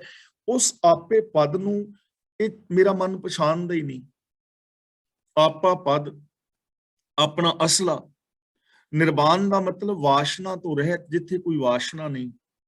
ਕੁਝ ਹੁੰਦੀਆਂ ਨੇ ਲੋੜਾਂ, ਕੁਝ ਹੁੰਦੀਆਂ ਨੇ ਵਾਸ਼ਨਾਵਾਂ। ਆ ਕੱਪੜਾ ਪਾਣਾ ਮੇਰੀ ਵਾਸ਼ਨਾ ਨਹੀਂ ਹੈ, ਇਹ ਮੇਰੀ ਲੋੜ ਹੈ। ਪਰ 1.5 ਕਰੋੜ ਦਾ ਸੂਟ ਪਾਣਾ ਇਹ ਮੇਰੀ ਵਾਸ਼ਨਾ ਹੈ। ਰੋਟੀ, ਦੁੱਧ, ਦਹੀਂ, ਘਿਓ, ਮੱਖਣ, ਸਬਜ਼ੀ, ਫਲ ਫੁੱਲ, ਮੌਸਮੀ ਸਬਜ਼ੀਆਂ, ਮੌਸਮੀ ਫਲ, ਇਹ ਖਾਣਾ ਮੇਰੀ ਲੋੜ ਹੈ। ਲੇਕਿਨ 15 ਲੱਖ ਰੁਪਇਆ ਜਿੱਥੇ ਨਾਈਟ ਦਾ ਕਿਰਾਇਆ ਹੈ ਹੋਟਲ ਵਿੱਚ ਜਾਣਾ, ਉਹ ਮੇਰੀ ਵਾਸ਼ਨਾ ਹੈ। 2 3 4 5 ਬੈਡਰੂਮ ਦਾ ਘਰ ਆਮ ਬੰਦੇ ਦੀ ਜ਼ਰੂਰਤ ਹੈ ਪਰਿਵਾਰ ਮੁਤਾਬਕ, ਲੇਕਿਨ 26 ਮੰਜ਼ਲੀ ਕੋਠੀ ਤੇ ਉਹਦੇ ਉੱਤੇ ਹੈਲੀਪੈਡ ਤੇ ਦੂਜਾ ਕੁਛ, ਇਹ ਮੇਰੀ ਵਾਸ਼ਨਾ ਹੈ। ਤਾਂ ਨਿਰਵਾਣ ਦਾ ਮਤਲਬ ਵਾਸ਼ਨਾ ਤੋਂ ਰਹਿਤ, ਜਿੱਥੇ ਕੋਈ ਵਾਸ਼ਨਾ ਨਹੀਂ ਹੈ। ਇਹੋ ਜਿਹੀ ਅਵਸਥਾ ਨੂੰ ਕਦੇ ਪਛਾਣਦਾ ਹੀ ਨਹੀਂ, ਕਦੇ ਉਹਦੇ ਵਿੱਚ ਜਾਣਾ ਹੀ ਨਹੀਂ ਚਾਹੁੰਦਾ ਕਿ ਮੈਂ ਵਾਸ਼ਨਾਵਾਂ ਤੋਂ ਰਹਿਤ ਹੋ ਜਾਵਾਂ। ਇਨ ਬਿਦ ਅਪਿਓ, ਅਪਿਓ ਦਾ ਮਤਲਬ, ਪਿਓ ਦਾ ਮਤਲਬ ਹੁੰਦਾ ਹੈ ਭਿੱਜਣਾ, ਤੇ ਅਪਿਓ ਦਾ ਮਤਲਬ ਅਭਿੱਜ, ਨਾ ਚੁੱਕੇ। ਜਿਹੜੀ ਨਾ ਭਿੱਜਣ ਵਾਲੀ ਅਵਸਥਾ ਹੈ ਨਾ, ਕੋਰਾਪਨ, ਉਹ ਖਤਮ ਹੀ ਨਹੀਂ ਹੁੰਦੀ ਮੇਰੇ ਅੰਦਰੋਂ। ਕੋਰਾਪਨ, ਅਪਿਓ ਦਾ ਮਤਲਬ ਕੋਰਾਪਨ। ਮੇਰੇ ਅੰਦਰੋਂ ਕੋਰਾਪਨ ਨਹੀਂ ਖਤਮ ਹੋ ਰਿਹਾ। ਬੰਦਾ ਕਿੰਨਾ ਕੋਰਾ ਹੋ ਗਿਆ ਹੈ। ਆਮ ਨਹੀਂ ਕਹਿੰਦੇ ਵੀ ਅੱਜ ਬੰਦੇ ਦਾ ਖੂਨ ਚਿੱਟਾ ਹੋਈ ਜਾ ਰਿਹਾ। ਕਿੰਨਾ ਖੂਨ ਚਿੱਟਾ ਹੋ ਗਿਆ, ਕਿੰਨਾ ਕਠੋਰ ਹੋ ਗਿਆ, ਕਿੰਨਾ ਕੋਰਾ ਹੋ ਗਿਆ ਨਾ। ਬੱਚਾ ਆਪਣੇ ਮਾਂ-ਬਾਪ ਦੇ ਨਾਲ ਨਹੀਂ ਰਹਿਣਾ ਚਾਹੁੰਦਾ, ਕੋਰਾਪਨ ਹੀ ਹੈ। ਇੰਨਾ ਕੋਰਾਪਨ ਕਿ ਜਿਸ ਮਾਂ-ਬਾਪ ਨੇ ਪੈਦਾ ਕੀਤਾ ਉਹਨੂੰ ਵੀ ਛੱਡ ਜਾਏ ਤੇ ਵਿਚਾਰੇ ਮਾਂ-ਬਾਪ ਨੂੰ ਕਹਿਣਾ ਪੈ ਜਾਵੇ ਕਿ ਅੱਜ ਹੀ ਰਿਵਾਜ ਹੈ, ਸਾਰਾ ਕੁਝ ਮਜਬੂਰੀ ਨਾਲ ਹੀ ਕਹਿਣਾ ਪੈ ਰਿਹਾ। ਕਿੰਨਾ ਕੋਰਾਪਨ ਹੋਏਗਾ ਯਾਰ ਉਸ ਪਤੀ ਪਤਨੀ ਦੇ ਅੰਦਰ, ਜਿਨ੍ਹਾਂ ਦੇ ਛੋਟੀ ਮੋਟੀ ਗੱਲ ਤੋਂ ਹੀ ਇੱਕ ਦੂਜੇ ਨੂੰ ਛੱਡ ਕੇ ਚਲੇ ਗਏ। ਕਿੰਨਾ ਕੋਰਾਪਨ ਹੋਵੇਗਾ ਕਿ ਜ਼ਮੀਨ ਵੰਡਣ ਲੱਗਿਆ ਸਿਰਫ 2 ਫੁੱਟ ਜ਼ਮੀਨ ਪਿੱਛੇ ਭਰਾ ਲੜ ਕੇ ਕਤਲ ਕਰ ਦਿੱਤਾ। ਕਿੰਨਾ ਕੋਰਾਪਨ ਹੈ ਬੰਦੇ ਦੇ ਅੰਦਰ, ਡੁਪਲੀਕੇਟ ਦਵਾਈਆਂ ਵੇਚ ਕੇ ਕਿਸੇ ਦੀ ਜ਼ਿੰਦਗੀ ਨਾਲ ਖਿਲਵਾੜ ਕਰਨਾ। ਕਿੰਨਾ ਕੋਰਾਪਨ ਹੈ ਬੰਦੇ ਦੇ ਅੰਦਰ ਕਿ 90,000 ਤਨਖਾਹ ਲੈ ਰਿਹਾ ਹੈ ਤੇ 400 ਰੁਪਏ ਦਿਹਾੜੀ ਵਾਲੇ ਕੋਲੋਂ ਰਿਸ਼ਵਤ ਫੜਿਆ ਜਦੋਂ ਹੱਥ ਵੰਡਾਉਂਦਾ ਹੋਏਗਾ। ਇਸ ਤੋਂ ਵੱਡਾ ਕੋਰਾਪਨ ਕੀ ਹੋ ਸਕਦਾ? ਤਾਂ ਹੇ ਮਾਲਕ, ਮੇਰੇ ਅੰਦਰੋਂ ਇਹ ਕੋਰਾਪਨ ਹੀ ਨਹੀਂ ਖਤਮ ਹੋ ਰਿਹਾ। ਮੈਨੂੰ ਐਸਾ ਰਾਹ ਦੱਸ ਹੇ ਗੁਰਦੇਵ, ਜਿਸ ਕਰਕੇ ਮੈਂ ਆਪਣੀ ਜ਼ਿੰਦਗੀ ਦੇ ਵਿੱਚੋਂ ਵਾਸ਼ਨਾਵਾਂ ਨੂੰ ਖਤਮ ਕਰਾਂ, ਮੇਰੇ ਅੰਦਰੋਂ ਕੋਰਾਪਨ ਖਤਮ ਹੋਵੇ, ਮੈਂ ਆਪਣੇ ਆਪੇ ਨੂੰ ਪਹਿਚਾਨ ਸਕਾਂ। ਤਾਂ ਹੁਣ ਇੱਥੋਂ ਜੀਵਨ ਦਾ ਮਕਸਦ ਪਤਾ ਲੱਗਿਆ ਨਾ ਕਿ ਕੀ ਰੱਬ ਨੇ ਇਸ ਵਾਸਤੇ ਪੈਦਾ ਕੀਤਾ ਹੈ। ਅਸੀਂ ਇਹ ਜ਼ਿੰਦਗੀ ਇਸ ਕਰਕੇ ਜੀ ਰਹੇ ਹਾਂ ਕਿ ਇੱਕ ਦੂਜੇ ਨਾਲ ਵੈਰ ਕਮਾਈਏ, ਕੋਰੇ ਰਹੀਏ, ਵਾਸ਼ਨਾ ਵਿੱਚ ਫਸੇ ਰਹੀਏ। ਅਗਲਾ ਵਚਨ ਕਰਦੇ ਨੇ, ਕਹੀਂ ਨਾ ਉਪਜੈ। ਕਹੀਂ, ਇਹਨੂੰ ਪੜਨਾ ਹੈ ਕਹੀਂ, ਕਹੀਂ ਨਹੀਂ ਪੜਨਾ, ਕਹੀਂ। ਜੇ ਪੜਾਂਗੇ ਨਾ ਕਹੀਂ ਤੇ ਇਹਦਾ ਮੀਨਿੰਗ ਹੋ ਜਾਏਗਾ ਕੋਈ ਆਖੀ हुई ਗੱਲ। कही, कही कि आपको मेरी कही बात याद नहीं है, ਜਾਂ ਤੈਨੂੰ ਮੇਰੀ ਕਹੀ ਹੋਈ ਗੱਲ ਯਾਦ ਨਹੀਂ। ਕਹੀ ਤੇ ਕਹੀਂ ਦਾ ਮਤਲਬ ਹੁੰਦਾ ਹੈ ਕਿੱਥੇ, ਕਿੱਥੇ, ਕਦੇ, ਕਿਤੇ ਵੀ। ਕਹੀਂ ਨਾ ਉਪਜੈ, ਔਰ ਇਹ ਪੰਕਤੀ ਨੂੰ ਬੜੇ ਖਿਆਲ ਨਾਲ ਸਮਝਣ ਦਾ ਯਤਨ ਕਰਨਾ। ਕਹੀਂ ਨਾ ਉਪਜੈ, ਕਹੀਂ ਨਾ ਦਾ ਮਤਲਬ ਕਿਤੇ ਵੀ, ਪ੍ਰਭੂ ਤੋਂ ਵੱਖਰੀ। ਉਪਜੈ ਦਾ ਮਤਲਬ ਪੈਦਾ ਨਹੀਂ ਹੁੰਦੀ। ਉਪਜੀ ਜਾਣੈ, ਪਰ ਇਹ ਪੈਦਾ ਹੋਈ ਹੋਈ ਸਮਝਦਾ ਹੈ।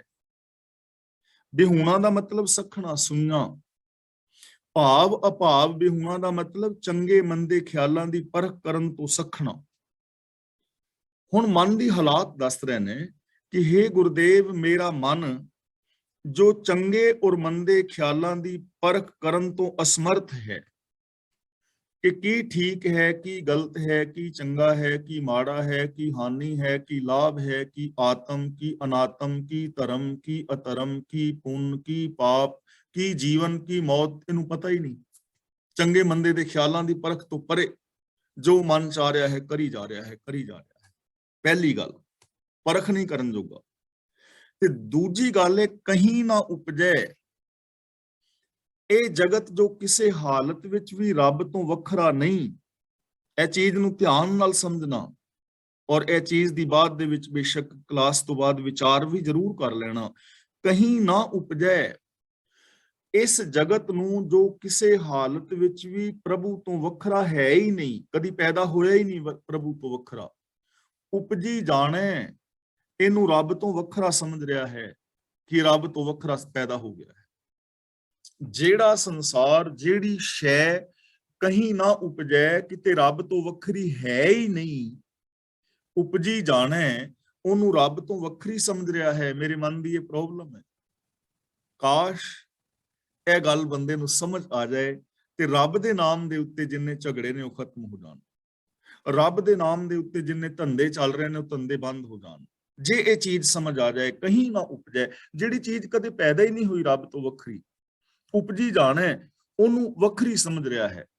ਜਿਵੇਂ ਸੋਨੇ ਦੇ ਕੜੇ ਨੂੰ ਬੰਦਾ ਸੋਨੇ ਨਾਲੋਂ ਵੱਖਰਾ ਸਮਝ ਰਿਹਾ ਹੈ, ਜਿਹੜਾ ਕੜਾ ਕਦੇ ਸੋਨੇ ਤੋਂ ਵੱਖਰਾ ਹੈ ਹੀ ਨਹੀਂ। ਕਿ ਸੋਨੇ ਦਾ ਕੜਾ ਵੱਖਰਾ ਹੈ ਸੋਨੇ ਤੋਂ? ਸੋਨੇ ਦੀ ਛਾਪ ਹੈ, ਛੱਲਾ ਹੈ, ਕੜਾ ਹੈ, ਚੂੜੀਆਂ ਨੇ, ਜੰਜੀਰੀਆਂ ਨੇ, ਜਾਂ ਜਿੰਨੇ ਵੀ ਗਹਿਣੇ ਨੇ, ਕੀ ਉਹ ਸੋਨੇ ਨਾਲੋਂ ਵੱਖਰੇ ਨੇ? ਪਰ ਬੰਦਾ ਉਹਨੂੰ ਵੱਖਰਾ ਸਮਝ ਲੈ ਕਿ ਇਹ ਸੋਨੇ ਨਾਲੋਂ ਵੱਖਰੇ ਨੇ। ਜਿਹੜੇ ਗਹਿਣੇ ਸੋਨੇ ਤੋਂ ਵੱਖਰੇ ਹੈ ਹੀ ਨਹੀਂ, ਉਹਨਾਂ ਨੂੰ ਸੋਨੇ ਤੋਂ ਵੱਖਰੇ ਸਮਝੀ ਬੈਠਾ ਹੈ। ਜਿਹੜੀਆਂ ਲਹਿਰਾਂ ਪਾਣੀ ਤੋਂ ਬਿਨਾਂ ਜਿਨ੍ਹਾਂ ਦੀ ਹੋਂਦ ਹੀ ਨਹੀਂ ਹੈ, ਕਿ ਪਾਣੀ ਤੋਂ ਬਿਨਾਂ ਕੋਈ ਲਹਿਰ ਹੋ ਸਕਦੀ ਹੈ, ਉਸ ਲਹਿਰ ਨੂੰ ਪਾਣੀ ਤੋਂ ਵੱਖਰੀ ਸਮਝੀ ਬੈਠਾ ਹੈ। ਜਿਹੜਾ ਬੁਲਬੁਲਾ ਕਦੇ ਪਾਣੀ ਤੋਂ ਵੱਖਰਾ ਹੋ ਹੀ ਨਹੀਂ ਸਕਦਾ, ਪਾਣੀ ਤੋਂ ਬਿਨਾਂ ਬੁਲਬੁਲਾ ਹੋ ਸਕਦਾ ਹੈ? ਹੋ ਹੀ ਨਹੀਂ ਸਕਦਾ, ਪਾਣੀ ਤੋਂ ਬਿਨਾਂ ਪੈਦਾ ਹੀ ਨਹੀਂ ਹੋ ਸਕਦਾ, ਪਰ ਉਹਨੂੰ ਪਾਣੀ ਤੋਂ ਵੱਖਰਾ ਸਮਝ ਰਿਹਾ।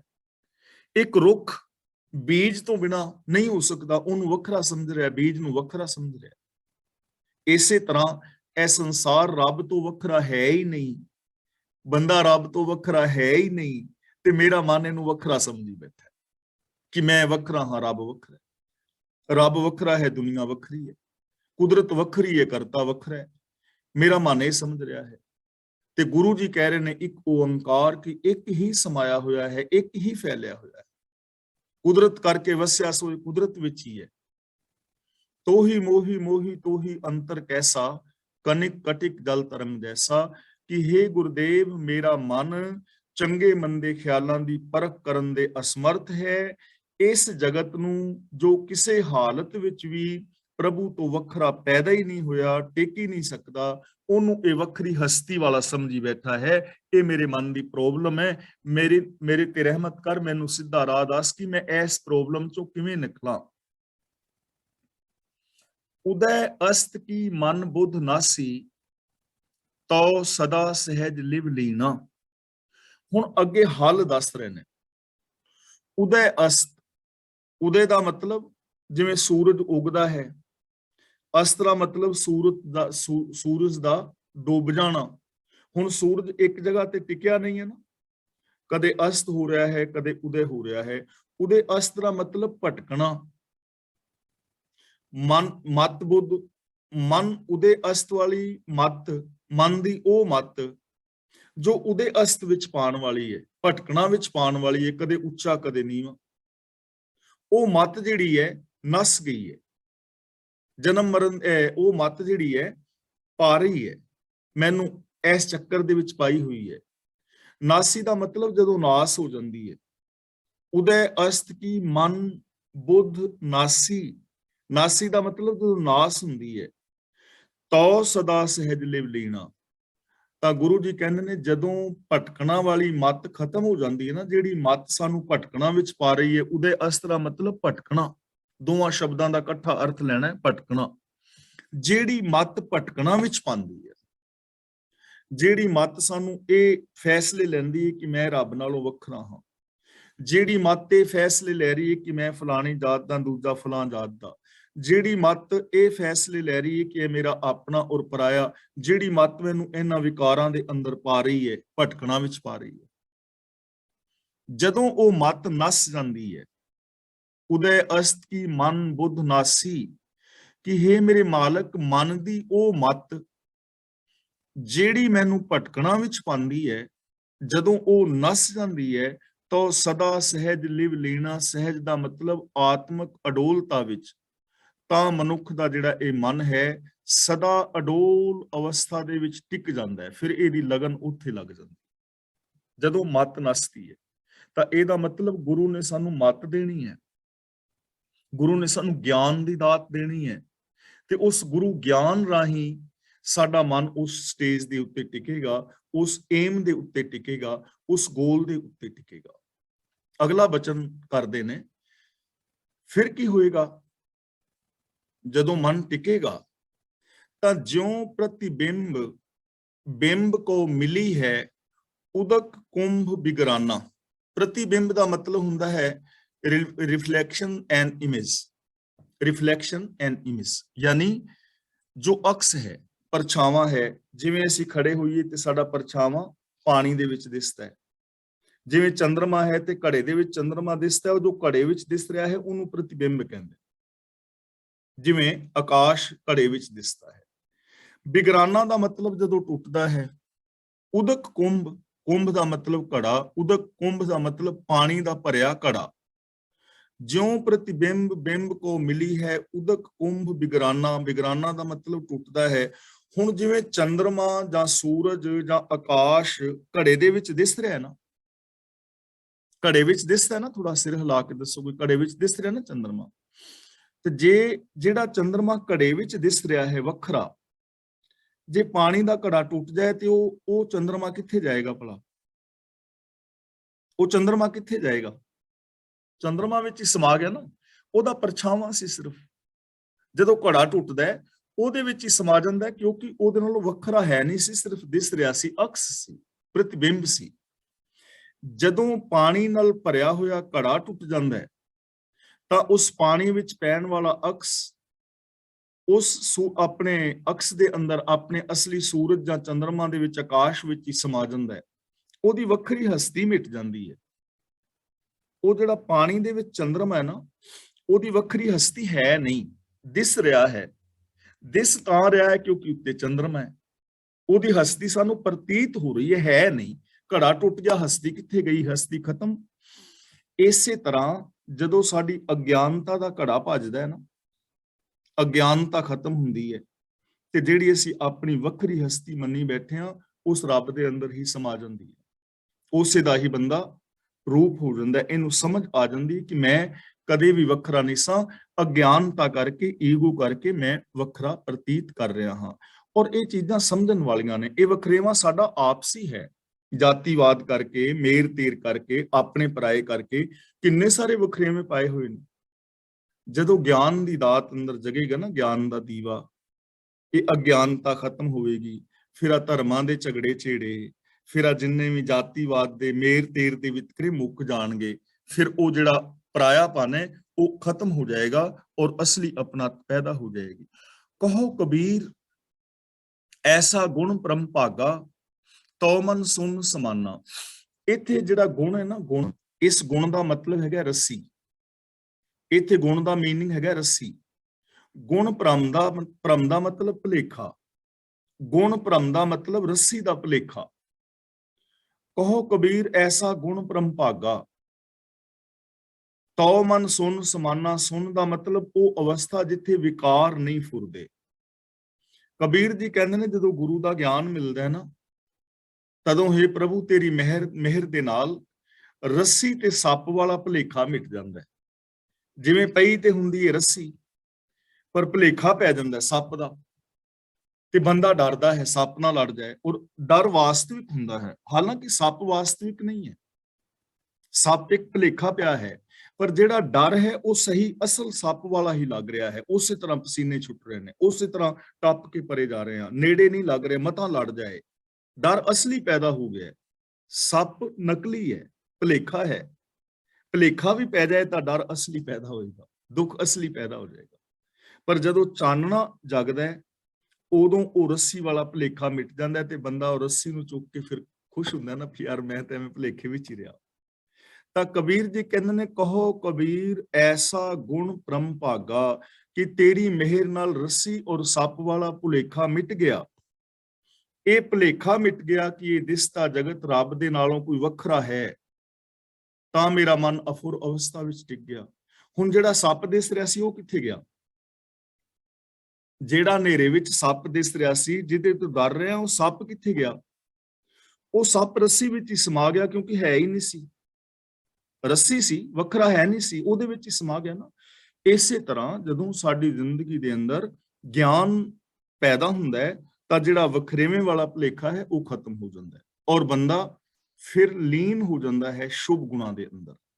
ਅਗਲਾ ਬਚਨ ਆਸਾ गज साढ़े तै तै धोतियां तेरे पायन तग। ਹੁਣ ਇੱਥੇ ਗੱਲ ਉਹਨਾਂ ਲੋਕਾਂ ਦੀ ਹੋ ਰਹੀ ਹੈ ਜਿਹੜੇ ਲੋਕ ਪਖੰਡ ਕਰਦੇ ਨੇ। ਜਿਹੜੇ ਲੋਕ ਪਖੰਡ ਕਰਦੇ ਨੇ, ਦੇਖੋ ਪਹਿਨਾਵਾ ਕੋਈ ਬੰਦਾ ਕਿਸੇ ਵੀ ਟਾਈਪ ਦਾ ਪਹਿਨ ਸਕਦਾ ਹੈ, ਗੱਲ ਪਹਿਨਾਵੇ ਦੀ ਨਹੀਂ ਹੈ। ਲੇਕਿਨ ਖਾਸ ਕਰਕੇ ਕੁਝ ਲੋਕ ਧਾਰਮਿਕ ਪਹਿਨਾਵਾ ਪਹਿਨ ਲੈਂਦੇ ਨੇ ਪਰ ਉਹ ਧਾਰਮਿਕ ਹੁੰਦੇ ਨਹੀਂ। ਉਹ ਲੋਕ ਖਤਰਨਾਕ ਹੁੰਦੇ ਨੇ, ਉਹ ਕਿਸੇ ਵੀ ਧਰਮ ਵਿੱਚ ਹੋਣ, ਚਾਹੇ ਉਹ ਹਿੰਦੂਆਂ ਵਿੱਚ ਹੋਣ, ਸਿੱਖਾਂ ਵਿੱਚ, ਮੁਸਲਮਾਨਾਂ ਵਿੱਚ, ਕਿਸੇ ਵੀ ਧਰਮ ਵਿੱਚ ਹੋਣ। ਜਿਹੜਾ ਬੰਦਾ ਧਰਮ ਦਾ ਪਹਿਨਾਵਾ ਤੇ ਪਹਿਨ ਲੈਂਦਾ ਪਰ ਅੰਦਰ ਉਹਦੇ ਸੱਚਾਈ ਨਹੀਂ, ਅੰਦਰ ਇਨਸਾਨੀਅਤ ਨਹੀਂ, ਅੰਦਰ ਅਸਲ ਧਰਮ ਨਹੀਂ, ਤਾਂ ਉਹ ਬਹੁਤ ਖਤਰਨਾਕ ਲੋਕ ਹੈ। ਐਸੇ ਲੋਕਾਂ ਨੂੰ ਠੱਗ ਕਹਿੰਦੇ ਨੇ। ਤਿੰਨ ਚੀਜ਼ਾਂ ਹੁੰਦੀਆਂ ਨੇ, ਚੋਰ, ਡਾਕੂ ਔਰ ਠੱਗ। ਚੋਰ ਜਿਹੜਾ ਹੈ ਚੋਰੀ ਉਦੋਂ ਕਰਦਾ ਹੈ ਜਦੋਂ ਬੰਦਾ ਨਾ ਹੋਵੇ। ਚੋਰ ਜਿਹੜਾ ਹੈ ਥੋੜਾ ਜਿਹਾ ਘੱਟ ਖਤਰਨਾਕ ਹੈ, ਕਿਉਂਕਿ ਚੋਰ ਨੇ ਉਦੋਂ ਚੋਰੀ ਕਰਨੀ ਹੈ ਜਦੋਂ ਤੁਸੀਂ ਹਾਜ਼ਰ ਨਹੀਂ ਹੋ। ਚੋਰ ਨੇ ਉਦੋਂ ਚੋਰੀ ਕਰਨੀ ਹੈ ਜਦੋਂ ਤੁਹਾਡੀ ਸੁਰੱਖਿਆ ਪੂਰੀ ਨਹੀਂ, ਸੁਰੱਖਿਆ ਦੇ ਵਿੱਚ ਕਿਤੇ ਕਮੀ ਹੈ, ਚੋਰ ਉਦੋਂ ਕਾਮਯਾਬ ਹੋ ਜਾਂਦਾ ਹੈ। ਇਸ ਲਈ ਚੋਰ ਥੋੜਾ ਜਿਹਾ ਘੱਟ ਖਤਰਨਾਕ ਹੈ। ਖਤਰਨਾਕ ਤੇ ਹੈ, ਗਲਤ ਤਾਂ ਹੈ, ਥੋੜਾ ਜਿਹਾ ਘੱਟ, ਕਿਉਂਕਿ ਉਹ ਸਾਡੀ ਜੇਕਰ ਨਿਗਰਾਨੀ ਪੂਰੀ ਹੈ ਤੇ ਅਸੀਂ ਚੋਰ ਤੋਂ ਬਚੇ ਰਹਿੰਦੇ ਹਾਂ। ਚੋਰ ਚੋਰੀ ਉਦੋਂ ਕਰਦਾ ਹੈ ਜਦੋਂ ਮਾਲਕ ਗੈਰ ਹਾਜ਼ਰ ਹੋਵੇ। ਚੋਰ ਤੋਂ ਜ਼ਿਆਦਾ ਖਤਰਨਾਕ ਹੁੰਦਾ ਹੈ ਡਾਕੂ। ਡਾਕੂ ਉਦੋਂ ਚੋਰੀ ਨਹੀਂ ਕਰਦਾ ਜਦੋਂ ਬੰਦਾ ਨਾ ਹੋਵੇ, ਬੰਦੇ ਦੇ ਹੁੰਦਿਆਂ ਆਉਂਦਾ, ਪਿਸਟਲ ਕੱਢਦਾ, ਬੰਦੂਕ ਕੱਢਦਾ, ਛੁਰਾ ਕੱਢਦਾ ਔਰ ਸਰੇਆਮ ਕਹਿੰਦਾ ਵੀ ਜੋ ਕੁਝ ਵੀ ਹੈ ਕਿ ਬੰਦੇ ਦੇ ਪੁੱਤਰਾਂ ਵਾਂਗੂ ਕੱਢ ਕੇ ਇੱਥੇ ਬਾਹਰ ਧਰ ਦੇ, ਨਹੀਂ ਤੇ ਮੈਂ ਗੋਲੀ ਮਾਰ ਦੇਵਾਂ। ਉਹ ਖਤਰਨਾਕ ਹੈ, ਚੋਰ ਨਾਲੋਂ ਜ਼ਿਆਦਾ ਖਤਰਨਾਕ ਹੈ, ਕਿਉਂਕਿ ਜੇ ਤੁਸੀਂ ਸਮਾਨ ਨਹੀਂ ਕੱਢ ਕੇ ਦਿੱਤਾ ਉਹਨੇ ਮਾਰ ਦੇਣਾ, ਔਰ ਕਈ ਵਾਰੀ ਸਮਾਨ ਵੀ ਲੈ ਜਾਂਦਾ ਤੇ ਬੰਦਾ ਵੀ ਮਾਰ ਦਿੰਦੇ। ਡਾਕੂ ਮਾਰ ਦਿੰਦੇ ਨੇ ਬੰਦੇ। ਡਾਕੂ ਉਦੋਂ ਡਾਕਾ ਮਾਰਦਾ, ਸਾਹਮਣੇ ਮਾਰਦਾ, ਜ਼ੋਰ ਕਰਦਾ, ਸਾਹਮਣੇ ਉਹਨਾਂ ਤੋਂ ਸਮਾਨ ਕਢਾਉਂਦਾ ਹੈ ਗੋਲੀ ਦੇ ਜ਼ੋਰ ਦੇ ਨਾਲ, ਉਹ ਖਤਰਨਾਕ ਹੈ। ਲੇਕਿਨ ਇਹਨਾਂ ਦੋਵਾਂ ਦੇ ਨਾਲੋਂ ਜ਼ਿਆਦਾ ਖਤਰਨਾਕ ਤੀਜਾ ਹੁੰਦਾ ਠੱਗ। ਠੱਗ ਨਾ ਤੇ ਗੈਰ ਹਾਜ਼ਰੀ ਚੋਰੀ ਕਰਦਾ, ਨਾ ਜ਼ਬਰ ਕਰਦਾ ਹੈ। ਉਹ ਤੁਹਾਡੇ ਵਰਗਾ ਬਣ ਕੇ ਆਉਂਦਾ ਹੈ, ਤੁਹਾਡੇ ਵਰਗੇ ਕੱਪੜੇ ਪਾਏਗਾ, ਤੁਹਾਡੇ ਧਰਮ ਦੇ ਕੱਪੜੇ ਪਾਏਗਾ, ਜਿਸ ਵੀ ਧਰਮ ਵਿੱਚ ਹੈ ਧਾਰਮਿਕ ਕੱਪੜੇ ਪਾਏਗਾ, ਤੁਹਾਡੇ ਵਰਗਾ ਬਣ ਕੇ ਆਏਗਾ, ਤੁਹਾਡੇ ਭਲੇ ਦੀਆਂ ਗੱਲਾਂ ਕਰੇਗਾ ਔਰ ਤੁਹਾਡੇ ਅੰਦਰ ਇਹ ਵਿਸ਼ਵਾਸ ਪੈਦਾ ਕਰ ਦੇਗਾ ਕਿ ਜੋ ਕੁਝ ਮੈਂ ਕਹਿ ਰਿਹਾ ਹੈ ਤੁਹਾਡੇ ਭਲੇ ਦੇ ਵਿੱਚ ਹੈ, ਔਰ ਤੁਸੀਂ ਉਹਦੀਆਂ ਗੱਲਾਂ ਵਿੱਚ ਆ ਜਾਓਗੇ, ਉਹਨੂੰ ਮਾਣ ਆਦਰ ਵੀ ਦਿਓਗੇ, ਸਤਿਕਾਰ ਵੀ ਦਿਓਗੇ, ਘਰ ਵਿੱਚ ਰੱਖੋਗੇ ਵੀ, ਉਹਦੀ ਪੂਜਾ ਵੀ ਕਰੋਗੇ, ਤੇ ਉਹ ਸਾਰਾ ਕੁਝ ਲੁੱਟ-ਪੁੱਟ ਕੇ ਲੈ ਜਾਏਗਾ ਤੇ ਤੁਹਾਨੂੰ ਪਤਾ ਵੀ ਨਹੀਂ ਲੱਗੇਗਾ। ਤੁਹਾਡਾ ਲੁੱਟ-ਪੁੱਟ ਕੇ ਵੀ ਲੈ ਜਾਏਗਾ, ਪਤਾ ਵੀ ਨਹੀਂ ਲੱਗੇਗਾ। ਉਹਨੂੰ ਕਹਿੰਦੇ ਨੇ ਠੱਗ। ਤੇ ਇਹ ਸਭ ਤੋਂ ਖਤਰਨਾਕ ਹੈ। ਔਰ ਐਸੇ ਜਿਹੜੇ ਠੱਗ ਲੋਕ ਹੁੰਦੇ ਨੇ ਉਹ ਖਾਸ ਕਰਕੇ ਧਾਰਮਿਕ ਪਹਿਨਾਵੇ ਦੇ ਅੰਦਰ ਜ਼ਿਆਦਾ ਵਿਚਰਦੇ ਨੇ। ਤਾਂ ਇੱਥੇ ਉਹਨਾਂ ਠੱਗਾਂ ਦੀ ਗੱਲ ਕੀਤੀ ਜਾ ਰਹੀ ਹੈ ਜਿਨ੍ਹਾਂ ਨੇ ਬਾਹਰੋਂ ਧਾਰਮਿਕ ਪਹਿਨਾਵਾ ਪਹਿਨਿਆ ਔਰ ਜੋ ਲੋਕਾਂ ਨੂੰ ਠੱਗ ਰਹੇ ਨੇ। ਇੱਥੇ ਕਿਸੇ ਦੇ ਧਰਮ ਦੇ ਉੱਤੇ ਜਾਂ ਕਿਸੇ ਹੋਰ ਦੇ ਉੱਤੇ ਕਟਾਕਸ਼ ਨਹੀਂ ਹੈ, ਉਹਨਾਂ ਠੱਗਾਂ ਦੀ ਗੱਲ ਹੈ। ਔਰ ਉਹ ਠੱਗ ਕਿਸੇ ਵੀ ਧਰਮ 'ਚ ਹੋ ਸਕਦੇ ਨੇ। ਹੁਣ ਕਹਿੰਦੇ ਨੇ ਗਜ ਸਾਢੇ ਤੈ ਤੈ ਧੋਤੀਆਂ ਤੇਹਰੇ ਪਾਇਨ ਤਗ, ਕਿ 3.5 ਗਜ ਦੀਆਂ ਲੰਮੀਆਂ ਧੋਤੀਆਂ ਪਹਿਨਦੇ ਨੇ। 3.5 ਗਜ ਦੀਆਂ ਲੰਮੀਆਂ ਧੋਤੀਆਂ ਲੱਕ ਵਿੱਚ ਪਾਈਆਂ ਨੇ, ਬੰਨੀਆਂ ਨੇ। ਤੇਹਰੇ ਪਾਇਨ ਤਗ, ਤੇ ਤੇਰੀਆਂ ਤੰਦਾਂ ਵਾਲੇ ਜਨੇਊ ਵੀ ਪਾਏ ਨੇ, ਧਾਰਮਿਕ ਪਹਿਨਾਵਾ। ਧੋਤੀ ਵੀ ਬੰਨੀ ਹੈ ਬੜੀ ਚੰਗੀ ਚਿੱਟੀ, 3.5 ਗਜ ਦੀਆਂ ਧੋਤੀਆਂ ਨੇ, ਤੇਰੀਆਂ ਤੰਦਾਂ ਵਾਲੇ ਜਨੇਊ ਪਾਏ ਨੇ। ਗਲੀ ਜਿਨ੍ਹਾਂ ਜਪ ਮਾਲੀਆਂ, ਗਲੀ ਦਾ ਮਤਲਬ ਗਲਿਆਂ ਵਿੱਚ, ਇੱਥੇ ਲੱਲੇ ਦੀ ਬਿੰਦੀ ਲਾਣੀ ਹੈ ਬਿਹਾਰੀ ਨਾਲ। ਗਲੀ ਨਹੀਂ ਪੜਨਾ, ਗਲੀ ਵੀ ਨਹੀਂ ਪੜਨਾ, ਗਲੀ, ਗਲਿਆਂ ਵਿੱਚ। ਜਪਮਾਲੀਆਂ ਦਾ ਮਤਲਬ ਮਾਲਾ, ਹੱਥ ਦਾ ਮਤਲਬ ਹੱਥ ਵਿੱਚ, ਨਿਬੱਗ ਦਾ ਮਤਲਬ ਲਿਸ਼ਕ ਦੇ ਚਿੱਟੇ, ਲੋਟੇ ਦਾ ਮਤਲਬ ਗੜਵੇ। ਜਿਨ੍ਹਾਂ ਦੇ ਗਲਾਂ ਵਿੱਚ ਮਾਲਾ ਪਾਈਆਂ ਨੇ, 3.5 ਗਜ ਦੀਆਂ ਧੋਤੀਆਂ ਬੰਨੀਆਂ ਨੇ ਚਿੱਟੀਆਂ, ਤੇਰੇ ਤੱਗ ਪਾਏ ਨੇ, ਗਲ ਦੇ ਵਿੱਚ ਮਾਲਾ ਪਾਈਆਂ ਨੇ 1-2, ਹੱਥ ਦੇ ਵਿੱਚ ਲਿਸ਼ਕਵੇਂ ਲੋਟੇ ਫੜੇ ਹੋਏ ਨੇ। ਗੁਰੂ ਜੀ ਕਹਿੰਦੇ ਨੇ ਓਏ ਹਰ ਕੇ ਸੰਤ ਨਾ ਆਖੀਆਂ ਬਾਨਾਰਸ ਕੇ ਠੱਗ। ਓਏ ਦਾ ਮਤਲਬ ਉਹ ਮਨੁੱਖ, ਆਖੀਆਂ ਦਾ ਮਤਲਬ ਕਹਿ ਜਾਂਦੇ। ਨਿਰੇ ਇਹਨਾਂ ਲੱਛਣਾਂ ਕਰਕੇ, ਨਿਰੇ ਇਹਨਾਂ ਲੱਛਣਾਂ ਕਰਕੇ, ਨਿਰੇ ਇਹਨਾਂ ਪਹਿਨਾਵਿਆਂ ਕਰਕੇ, ਜੇ ਅੰਦਰ ਸਚਾਈ ਨਹੀਂ, ਦਇਆ ਨਹੀਂ, ਧਰਮ ਨਹੀਂ, ਇਨਸਾਨੀਅਤ ਨਹੀਂ, ਅੰਦਰ ਜਾਤੀਵਾਦ ਹੈ, ਮੇਰ ਤੇਰ ਦੇ ਵਿਤਕਰੇ ਨੇ, ਤਾਂ ਨਿਰੇ ਇਹਨਾਂ ਲੱਛਣਾਂ ਕਰਕੇ ਉਹਨਾਂ ਨੂੰ ਰੱਬ ਦੇ ਪਿਆਰੇ ਨਹੀਂ ਕਿਹਾ ਜਾ ਸਕਦਾ, ਰੱਬ ਦੇ ਦਾਸ ਨਹੀਂ ਕਿਹਾ ਜਾ ਸਕਦਾ। ਬਾਨਾਰਸ ਕੇ ਠੱਗ, ਅਸਲ ਦੇ ਅੰਦਰ ਇਹ ਬਨਾਰਸੀ ਠੱਗ ਨੇ, ਅਸਲ ਦੇ ਅੰਦਰ ਇਹ ਬਨਾਰਸੀ ਠੱਗ ਨੇ ਜੋ ਇਸ ਤਰ੍ਹਾਂ ਪਹਿਨਾਵੇ ਪਾ ਕੇ ਲੋਕਾਂ ਨੂੰ ਭੰਬਲ ਭੂਸੇ ਵਿੱਚ ਪਾਉਂਦੇ ਨੇ। ਅੰਦਰ ਜੇਕਰ ਸੱਚ ਨਹੀਂ ਤਾਂ ਫਿਰ ਐਸੀ ਜੋ ਪਹਿਨਾਵੇ ਵਾਲਾ ਹੈ ਉਹ ਬਨਾਰਸੀ ਠੱਗ ਹੋਏਗਾ, ਤੇ ਐਸੇ ਲੋਕ ਹਰ ਧਰਮ ਵਿੱਚ ਪਾਏ ਜਾਂਦੇ ਨੇ। ਕਬੀਰ ਜੀ ਕਹਿੰਦੇ ਨੇ ਐਸੇ ਸੰਤ ਨਾ ਮੋਕੋ ਭਾਵੇਂ, ਜਿਹੜੇ ਇਹੋ ਜਿਹੇ ਲੋਕ ਨੇ ਨਾ ਆਪਣੇ ਆਪ ਨੂੰ ਸੰਤ ਅਖਵਾਉਣ ਵਾਲੇ ਨੇ, ਕਬੀਰ ਜੀ ਕਹਿੰਦੇ ਨੇ ਮੈਨੂੰ ਚੰਗੇ ਨਹੀਂ ਲੱਗਦੇ। ਲੋਕਾਂ ਨੂੰ ਚੰਗੇ ਲੱਗਦੇ ਹੋਣ, ਔਰ ਲੋਕਾਂ ਨੂੰ ਲੱਗਦੇ ਵੀ ਨੇ, ਤਾਂ ਹੀ ਇੰਨੇ ਬਣ ਗਏ ਨੇ, ਤਾਂ ਹੀ ਇੰਨੇ ਲੋਕ ਇਕੱਠੇ ਹੋ ਗਏ ਨੇ। 72 ਲੱਖ ਦੇ ਕਰੀਬ 72-73 ਲੱਖ ਸਾਧੂ ਸੰਤ ਨੇ ਇੰਡੀਆ ਵਿੱਚ, ਤਾਂ ਹੀ ਨੇ ਇੰਨੇ ਕਿਉਂਕਿ ਲੋਕਾਂ ਨੂੰ ਚੰਗੇ ਲੱਗਦੇ ਨੇ। ਲੋਕ ਉਹਨਾਂ ਕੋਲ ਜਾਂਦੇ ਨੇ, ਮੱਥੇ ਟੇਕਦੇ ਨੇ, ਆਪਣਾ ਆਪਾ ਲੁਟਾਉਂਦੇ ਨੇ, ਗੁਰਮਤ ਤੋਂ ਉਲਟ ਕਰਮ ਕਰਦੇ ਨੇ, ਜਾ ਰਹੇ ਨੇ ਲੋਕ। ਪਰ ਕਬੀਰ ਜੀ ਕਹਿੰਦੇ ਨੇ ਮੈਨੂੰ ਐਸੇ ਸੰਤ ਚੰਗੇ ਨਹੀਂ ਲੱਗਦੇ ਜਿਹੜੇ ਲੋਕ ਆਪਣੇ ਆਪ ਨੂੰ ਸੰਤ ਅਖਵਾਰੇ ਨੇ, ਔਰ ਕੇਵਲ ਪਹਿਨਾਵਾ ਹੈ, ਅੰਦਰ ਕੁਛ ਵੀ ਨਹੀਂ, ਅੰਦਰ ਸੱਚਾਈ ਨਹੀਂ, ਦਇਆ ਨਹੀਂ, ਪਿਆਰ ਨਹੀਂ, ਮੁਹੱਬਤ ਨਹੀਂ, ਇਨਸਾਨੀਅਤ ਨਹੀਂ, ਪਖੰਡਵਾਦ ਹੈ। ਤਾਂ ਕਬੀਰ ਜੀ ਕਹਿੰਦੇ ਨੇ ਐਸੇ ਲੋਕ ਮੈਨੂੰ ਚੰਗੇ ਨਹੀਂ ਲੱਗਦੇ, ਮੈਨੂੰ ਇਹੋ ਜਿਹੇ ਸੰਤ ਨਹੀਂ ਚੰਗੇ ਲੱਗਦੇ ਜੋ ਕੇਵਲ ਬਾਹਰੀ ਪਹਿਨਾਵਾ ਪਹਿਨੀ ਫਿਰਦੇ ਨੇ। ਡਾਲਾ ਸਿਉ ਪੇਡਾ ਗਟਕਾਵੇਂ, ਡਾਲਾ ਦਾ ਮਤਲਬ ਟਾਹਣੀਆਂ, ਡਾਲੀਆਂ, ਪੇਡਾ ਦਾ ਮਤਲਬ ਪੇੜ, ਬੂਟਾ, ਰੁੱਖ, ਸਿਉਂ ਦਾ ਮਤਲਬ ਸਮੇਤ, ਗਟਕਾਵੇਂ ਦਾ ਮਤਲਬ ਗਟਕ ਜਾਂਦੇ ਨੇ। ਆ ਤੁਸੀਂ ਵਿਆਹਾਂ ਦੇ ਵਿੱਚ ਵੇਖਿਆ ਹੋਣਾ ਗੁਲਾਬ ਜਾਮੁਨ, ਗੁਲਾਬ ਜਾਮੁਨ ਦਾ ਨਾਮ ਲੈਂਦੇ ਪਾਣੀ ਆ ਗਿਆ ਨਾ ਮੂੰਹ 'ਚ। ਗੁਲਾਬ ਜਾਮੁਨ ਕੁਛ ਤੇ ਵੱਡੇ ਹੁੰਦੇ ਨੇ, ਚਮਚਿਆਂ ਨਾਲ ਖਾਂਦੇ ਨੇ, ਤੇ ਕੁਛ ਨਾ ਅੱਜ ਕੱਲ ਨਿੱਕੇ ਨਿੱਕੇ ਰਸਗੁੱਲੇ ਗੁਲਾਬ ਜਾਮੁਨ ਬਣਾਉਂਦੇ ਨੇ ਛੋਟੇ ਛੋਟੇ, ਸਾਬਤ ਚੱਕਿਆ ਮੂੰਹ 'ਚ ਪਾਇਆ ਤੇ ਸਟਕ ਗਏ, ਅੰਦਰ ਲੰਘਾ ਗਏ, ਗਟਕ ਗਏ। ਡਾਲਾ ਸਿਉ ਪੇਡਾ ਗਟਕਾਵੇਂ, ਕਬੀਰ ਜੀ ਕਹਿੰਦੇ ਨੇ ਮੈਨੂੰ ਇਹੋ ਜਿਹੇ ਬਨਾਵਟੀ ਸੰਤ ਨਹੀਂ ਚੰਗੇ ਲੱਗਦੇ ਜਿਹੜੇ ਪੇੜ ਨੂੰ, ਰੁੱਖ ਨੂੰ ਟਹਿਣੀਆਂ ਸਮੇਤ ਹੀ ਖਾ ਜਾਂਦੇ ਨੇ।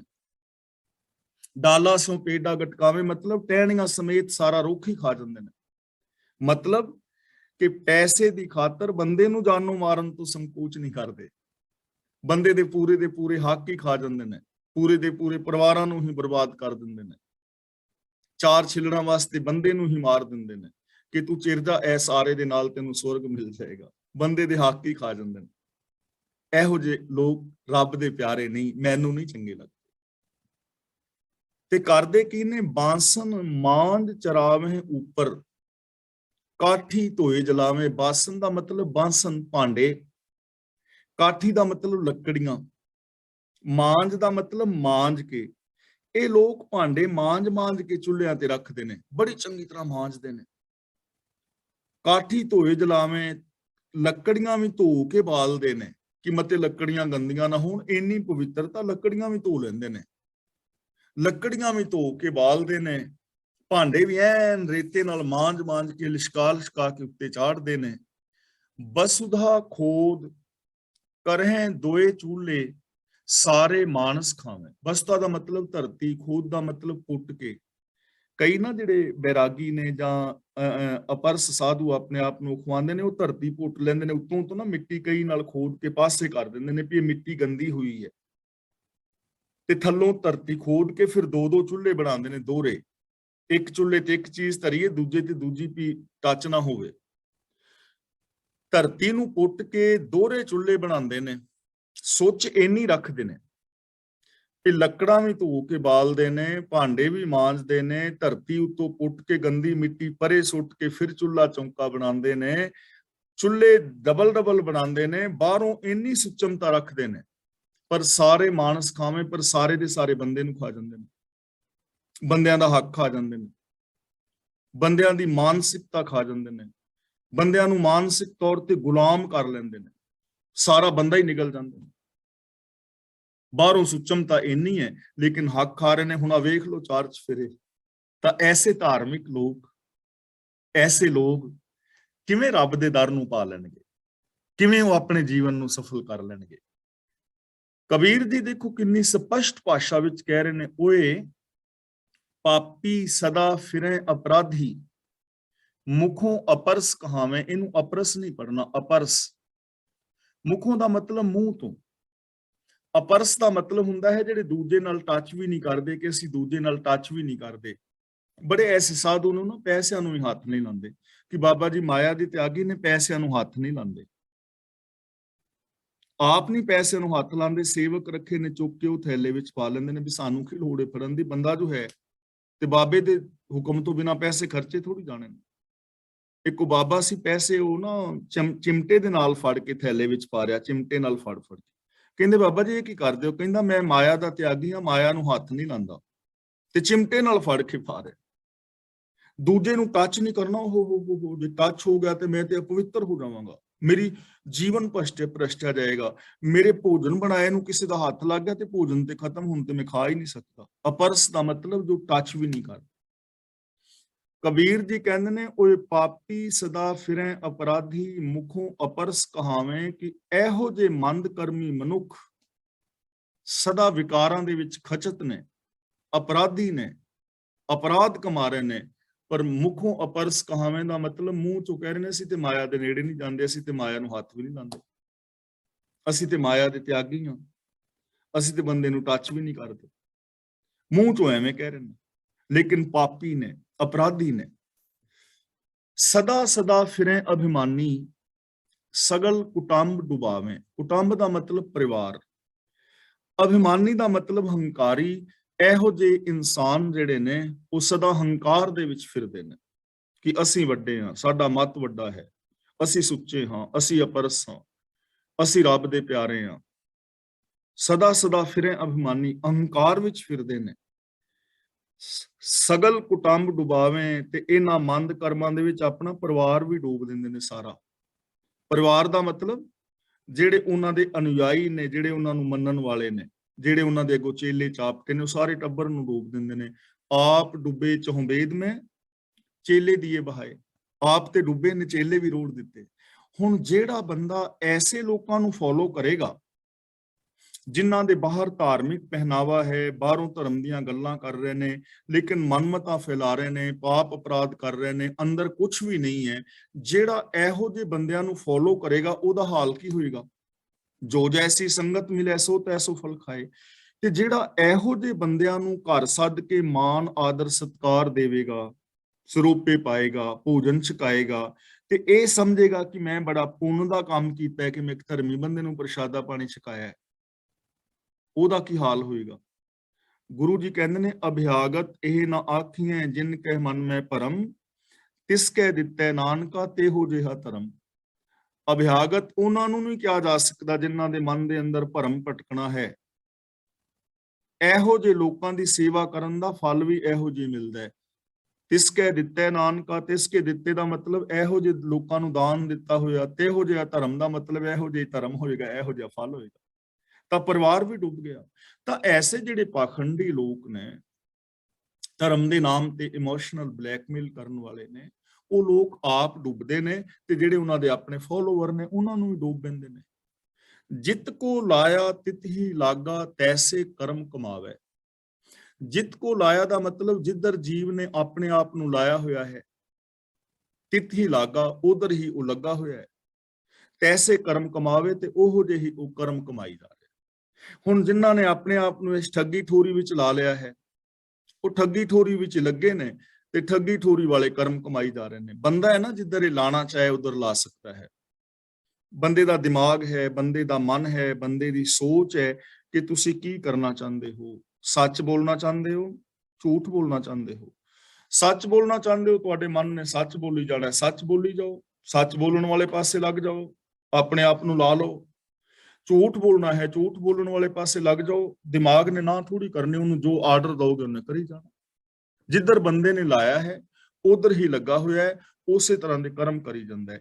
ਜੈਸੇ ਅੰਦਰ ਸੰਸਕਾਰ ਪੈਦਾ ਕਰ ਲੈਂਦਾ ਹੈ, ਵੈਸੇ ਅੰਦਰ ਨਿਊਰੋਨਲ ਪੈਟਰਨ ਬਣ ਜਾਂਦੇ ਨੇ, ਵੈਸਾ ਸੁਭਾਅ ਬਣ ਜਾਂਦਾ ਹੈ, ਵੈਸੇ ਹੀ ਬੰਦਾ ਕਰਮ ਕਰੀ ਜਾਂਦਾ ਹੈ ਔਰ ਵੈਸਾ ਹੀ ਉਹਨੂੰ ਫਲ ਮਿਲੀ ਜਾਂਦਾ ਹੈ। ਕਹੋ ਕਬੀਰ ਜਿਸ ਸਤਿਗੁਰ ਭੇਟੈ, ਭੇਟੇ ਦਾ ਮਤਲਬ ਮਿਲ ਪੈਂਦਾ ਹੈ। ਪੁਨਰਪ ਜਨਮ ਨਾ ਆਵੇ, ਪੁਨਰਪ ਦਾ ਮਤਲਬ ਮੁੜ ਕੇ, ਜਨਮ ਨਾ ਆਵੇ ਦਾ ਮਤਲਬ ਇਹੋ ਜਿਹੇ ਜੀਵਨ ਵਿੱਚ ਫਿਰ ਨਹੀਂ ਉਹ ਪੈਂਦਾ, ਇਹੋ ਜਿਹੇ ਜੀਵਨ ਵਿੱਚ ਉਹ ਨਹੀਂ ਆਉਂਦਾ। ਕਬੀਰ ਜੀ ਕਹਿੰਦੇ ਨੇ ਕਿ ਜਿਸ ਨੂੰ ਪੂਰਾ ਗੁਰੂ ਮਿਲ ਪੈਂਦਾ ਹੈ, ਜੋ ਗੁਰੂ ਦੇ ਦੱਸੇ ਰਾਹ ਤੇ ਤੁਰਦਾ ਹੈ, ਜੇ ਉਹ ਗੁਰੂ ਦੇ ਚਰਨਾਂ ਦੀ ਸ਼ਰਨ ਵਿੱਚ ਆ ਜਾਏ, ਪੁਨਰਪ ਦਾ ਮਤਲਬ ਮੁੜ ਕੇ ਫਿਰ ਇਹੋ ਜੀ ਜ਼ਿੰਦਗੀ ਨਹੀਂ ਜੀਵੇਗਾ। ਪੁਨਰਪ ਜਨਮ ਨਾ ਆਵੇ, ਜਨਮ ਦਾ ਮਤਲਬ ਜਨਮ ਵਿੱਚ, ਇਸ ਜੀਵਨ ਵਿੱਚ ਮੁੜ ਕੇ ਇਹੋ ਜਿਹੇ ਜੀਵਨ ਵਿੱਚ ਨਹੀਂ ਆਏਗਾ। ਉਹਦੇ ਅੰਦਰ ਮੁੜ ਕੇ ਇਹੋ ਜੀ ਸੋਚ ਪੈਦਾ ਨਹੀਂ ਹੋਏਗੀ, ਮੁੜ ਕੇ ਇਸ ਸੋਚ ਤੋਂ ਉਹ ਬਚ ਜਾਏਗਾ। ਜਿਹੜਾ ਇਹੋ ਜੀ ਸੋਚ ਵਿੱਚ ਲੱਗਾ ਹੋਇਆ ਨਾ, ਜਿਹੜਾ ਤੇ ਬਚਿਆ ਉਹ ਤੇ ਬਚਿਆ ਹੀ ਹੈ, ਪਰ ਜਿਹੜਾ ਇਹੋ ਜੀ ਸੋਚ ਵਿੱਚ ਲੱਗਾ ਹੋਇਆ ਹੈ, ਜੇ ਉਹ ਗੁਰੂ ਦੀ ਸ਼ਰਨ ਵਿੱਚ ਆ ਜਾਏ, ਉਹਨੂੰ ਗੁਰੂ ਮਿਲ ਪਵੇ, ਉਹਨੂੰ ਗੁਰੂ ਦਾ ਗਿਆਨ ਮਿਲ ਜਾਏ, ਤਾਂ ਮੁੜ ਕੇ ਫਿਰ ਉਹ ਇਹੋ ਜਿਹੇ ਜਨਮ ਵਿੱਚ ਨਹੀਂ ਆਏਗਾ, ਇਹੋ ਜੀ ਜ਼ਿੰਦਗੀ ਨਹੀਂ ਜੀਵੇਗਾ, ਫਿਰ ਉਹ ਇਹੋ ਜੀ ਸੋਚ ਤੋਂ ਬਚ ਜਾਏਗਾ।